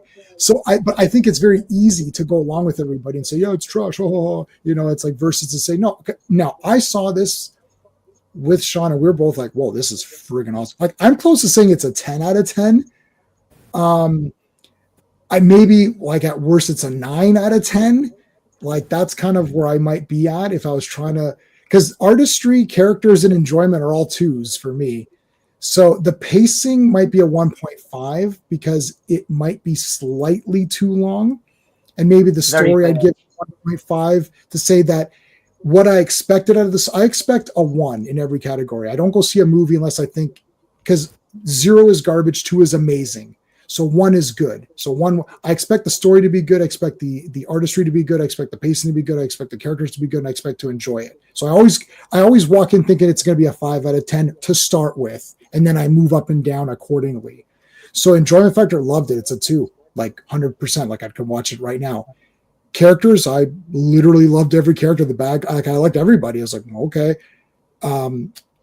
The artistry, I think it looks freaking awesome. It's like a visual delight. So 2 for that. So the only thing I'm left with could I shake 10 minutes out of here? I could probably shake 15 minutes out of this movie if I needed to. So that gets dinged. The story's a 1, but it was way better. Like there's more to the story and that I thought that there was going to be. So I have to push that up at least a 0.5, maybe even a 2, because they did a lot with this movie that I didn't think was going to happen. So I'm either 9, 9.5, or 10. I'd have to think about it more. I didn't really think about it because I don't really do my spacing for these movies, but there you go. Sean, what would you say? Well, what to rate it? Yeah, or whatever. It's a solid 8 out of 10, but like I mean, it could go 9. I haven't done like the space and everything. I mean, like I think when you look at the running time of like 2 hours and 15 minutes or something like that, you're like, well, what the hell? Like it's one of these like modern movies where it's like, why is this 2 hours and 15 minutes? But like, I don't really notice it. You know, and it's funny, there is a long stretch between like the big race in the beginning and the next race, like the 2-part race is like an hour and 5 minutes into it. But they established the whole thing with that guy trying to buy them and all that stuff, right? So, yeah, that's where you could shake out some of it. I think we get the point, right? Yeah. Like there's multiple conversations. Like he comes back to talk about it again. It's like, you know what he's gonna say. He's gonna say no. He's gonna say no. That right in that one first conversation. It's done. Right. You know? Right. Yeah, like, and then he learns about how. It's like, yeah, in real life you would, but this is a movie. Let's get going. You know, like you're gonna tell him no, so tell him no. Just like he shares a look with John Goodman, and he's like, no. That would have made more sense, right? You know. Right. But anyway, he just said, "Hell no, suck it." No. Oh. Okay, so Steve, say your thing, and then Sean's gonna tell us Christina Ricci story very quickly, and then we're gonna go. Yeah, this is probably a 9 for me. Easy. You know, I'm not a Speed Racer fan, so I got to look at it as a movie, and that's why I do with most things. I can't rely on them to be close to the source material, or I don't know the source material. So if I'm seeing it, I have to see it just based on what I'm seeing. I don't think I could cut very much out of this. I think maybe 5 minutes at the most. I think the stock stuff in that is actually really important. Mm-hmm. So I would say, you know, 9 out of 10. I'd probably do 1.5 story, 1.5 pacing, and the rest is 2. Yeah, I think I'm with you. I think I'm going to stick with that too. Okay. Sean, quickly, what's your Christina Ricci story? I'll try and go as quick as possible. So we'll watch this while you're talking. She needs to eat a sandwich, perhaps. But anyway, there we go. That's a big sandwich. So yes, Christina Ricci was dating a guy named Adam Goldberg, who was an actor and filmmaker. He made a movie called "I Love Your Work," which debuted in 2003 at the Toronto International Film Festival. I did camera work for a lot of those press scrums and things, and I was on sticks. I was on like I couldn't move my camera, and I was like four feet away from like the people on the risers and stuff. So around that time, there was a controversy because Toronto had banned cigarette smoking indoors in public places. And people who are coming to the Toronto Film Festival are from America, and they're just doing it anyways out of defiance. And they're like, oh, you know, you can't tell me what to do and all that. So Adam Goldberg, in a paper, was quoted as saying, like, I'm going to defy them, you know, like, oh, you know, he's such an ass. And to Steve's point, right? So Adam Goldberg and Christina Ricci went on these risers. I'm covering them with the camera. And then Adam Goldberg just flares up and he takes a cigarette and then he gives Christina Ricci a cigarette and there's mega smoking. They're like smoking like a furnace, and they know Canadians aren't gonna say anything. And one guy said like hey, you can't smoke here, and then they just ignored him. But all the smoke came my way, and I couldn't do anything about it, right? And I was like, these two freaking like Hollywood assholes, right? So I hated the both of them. Now, to Steve's point, Adam Goldberg started it. Exactly. Christina Ricci was a dumb kid starlet who did whatever Adam Goldberg wanted to do, you know. So that, but I don't like her anyways I'm half joking because I know this is a long time ago, and I think she's like a mother and all this stuff, Yeah. right? So like, so Yeah. I also, get her. She's not like that. Listen, okay, go ahead. Finish your story before I so yeah, dismantle so it. ever since then, I was like, F Christina Ricci, but Adam Goldberg was the bigger culprit, and he doesn't have a career anymore, so that's great. I like that. Okay, so just for the American people watching and anyone who's somewhat normal, this is like, you see, everyone's, oh, Canada's so nice, but see, this is like, to Sean, this was a problem. Like he's telling me this story. I was like, okay, so at some point Christina Ricci's gonna like slap Sean in the face or something, right? And then the story ended just like it ended now, and everyone's like, they smoked. I don't understand. Like, is Those bastards. So there's first world problems, and then there's Canadian problems. Yeah, this is what I'm saying. This is that's what I'm saying. It's like, this is what Canadians consider to be a problem. So like it's like you're telling us, I was in the elevator, and then Christina Ricci came in the elevator, and I said good morning, and she went, yeah, the story's over. It's like, yeah. That's it. Like, it's like this is what this is a Canadian. These are Canadian stories that we all get together and tell. We all get. What happened today? You know what happened today? I was walking the grocery store and I tipped my hat at this guy, and then he didn't tip his hat. What? No, but this is different. They did that on purpose. They thought they all involved. You don't have to smoke in a damn room, man. It's like this is right. It's just like, these are the problems that we're talking about. This is like this is considered a problem. So there you go. All right, folks. That's Adam it. Goldberg. Wasn't he in the Queen Latifah Equalizer show? What did you give Speed Racer, Well, so as I said, I mean, I agree with a lot of the commentary about the pacing, and I think that it's what lets it down a bit is being exposition heavy, but in a way that may lose some of the audience. Like the first time I saw the opening 20 minutes, a couple times I'm like, okay, this is who's that? Yeah, all right, and really I shouldn't have to think about it that much when I'm being introduced to characters. So I would say 9 out of 10 I'm quite comfortable with. It's not a perfect film. 8 out of 10 is fair. 8.5 is probably the most fair grade for it. But it's a great film. It's a terrific film, and it's a film that doesn't get the credit it deserves. And it's been great to be able to talk about how it really should. And it's great to hear what you all had to say. And thanks again, Jay, for taking this one on. Much appreciated. Awesome. Thank you, boys. All right, guys, that's it. We're done. Okay, Sean's back tomorrow. I'm back tomorrow. Steve has a website. All the links are everywhere. They're in the chats. They're in the thing. Everybody knows what everyone's doing. That's it. Sean's doing a bunch of videos. I'm doing a bunch of videos. Steve's writing 14 novels. This guy's doing a Your Comic, and he's got a podcast. R is in the chat doing stuff. There you go. That's what everybody's doing. Thanks to everybody in here. Thanks to everybody in the chat. I appreciate you guys. I'll see. Hopefully we'll see you guys tomorrow. Thanks, RR, for suggesting this is awesome. We'll do another one. Let me know what you want to do next and when. I think you did, and I forgot, but I have it in my calendar. So that's it, everybody. Thanks for watching.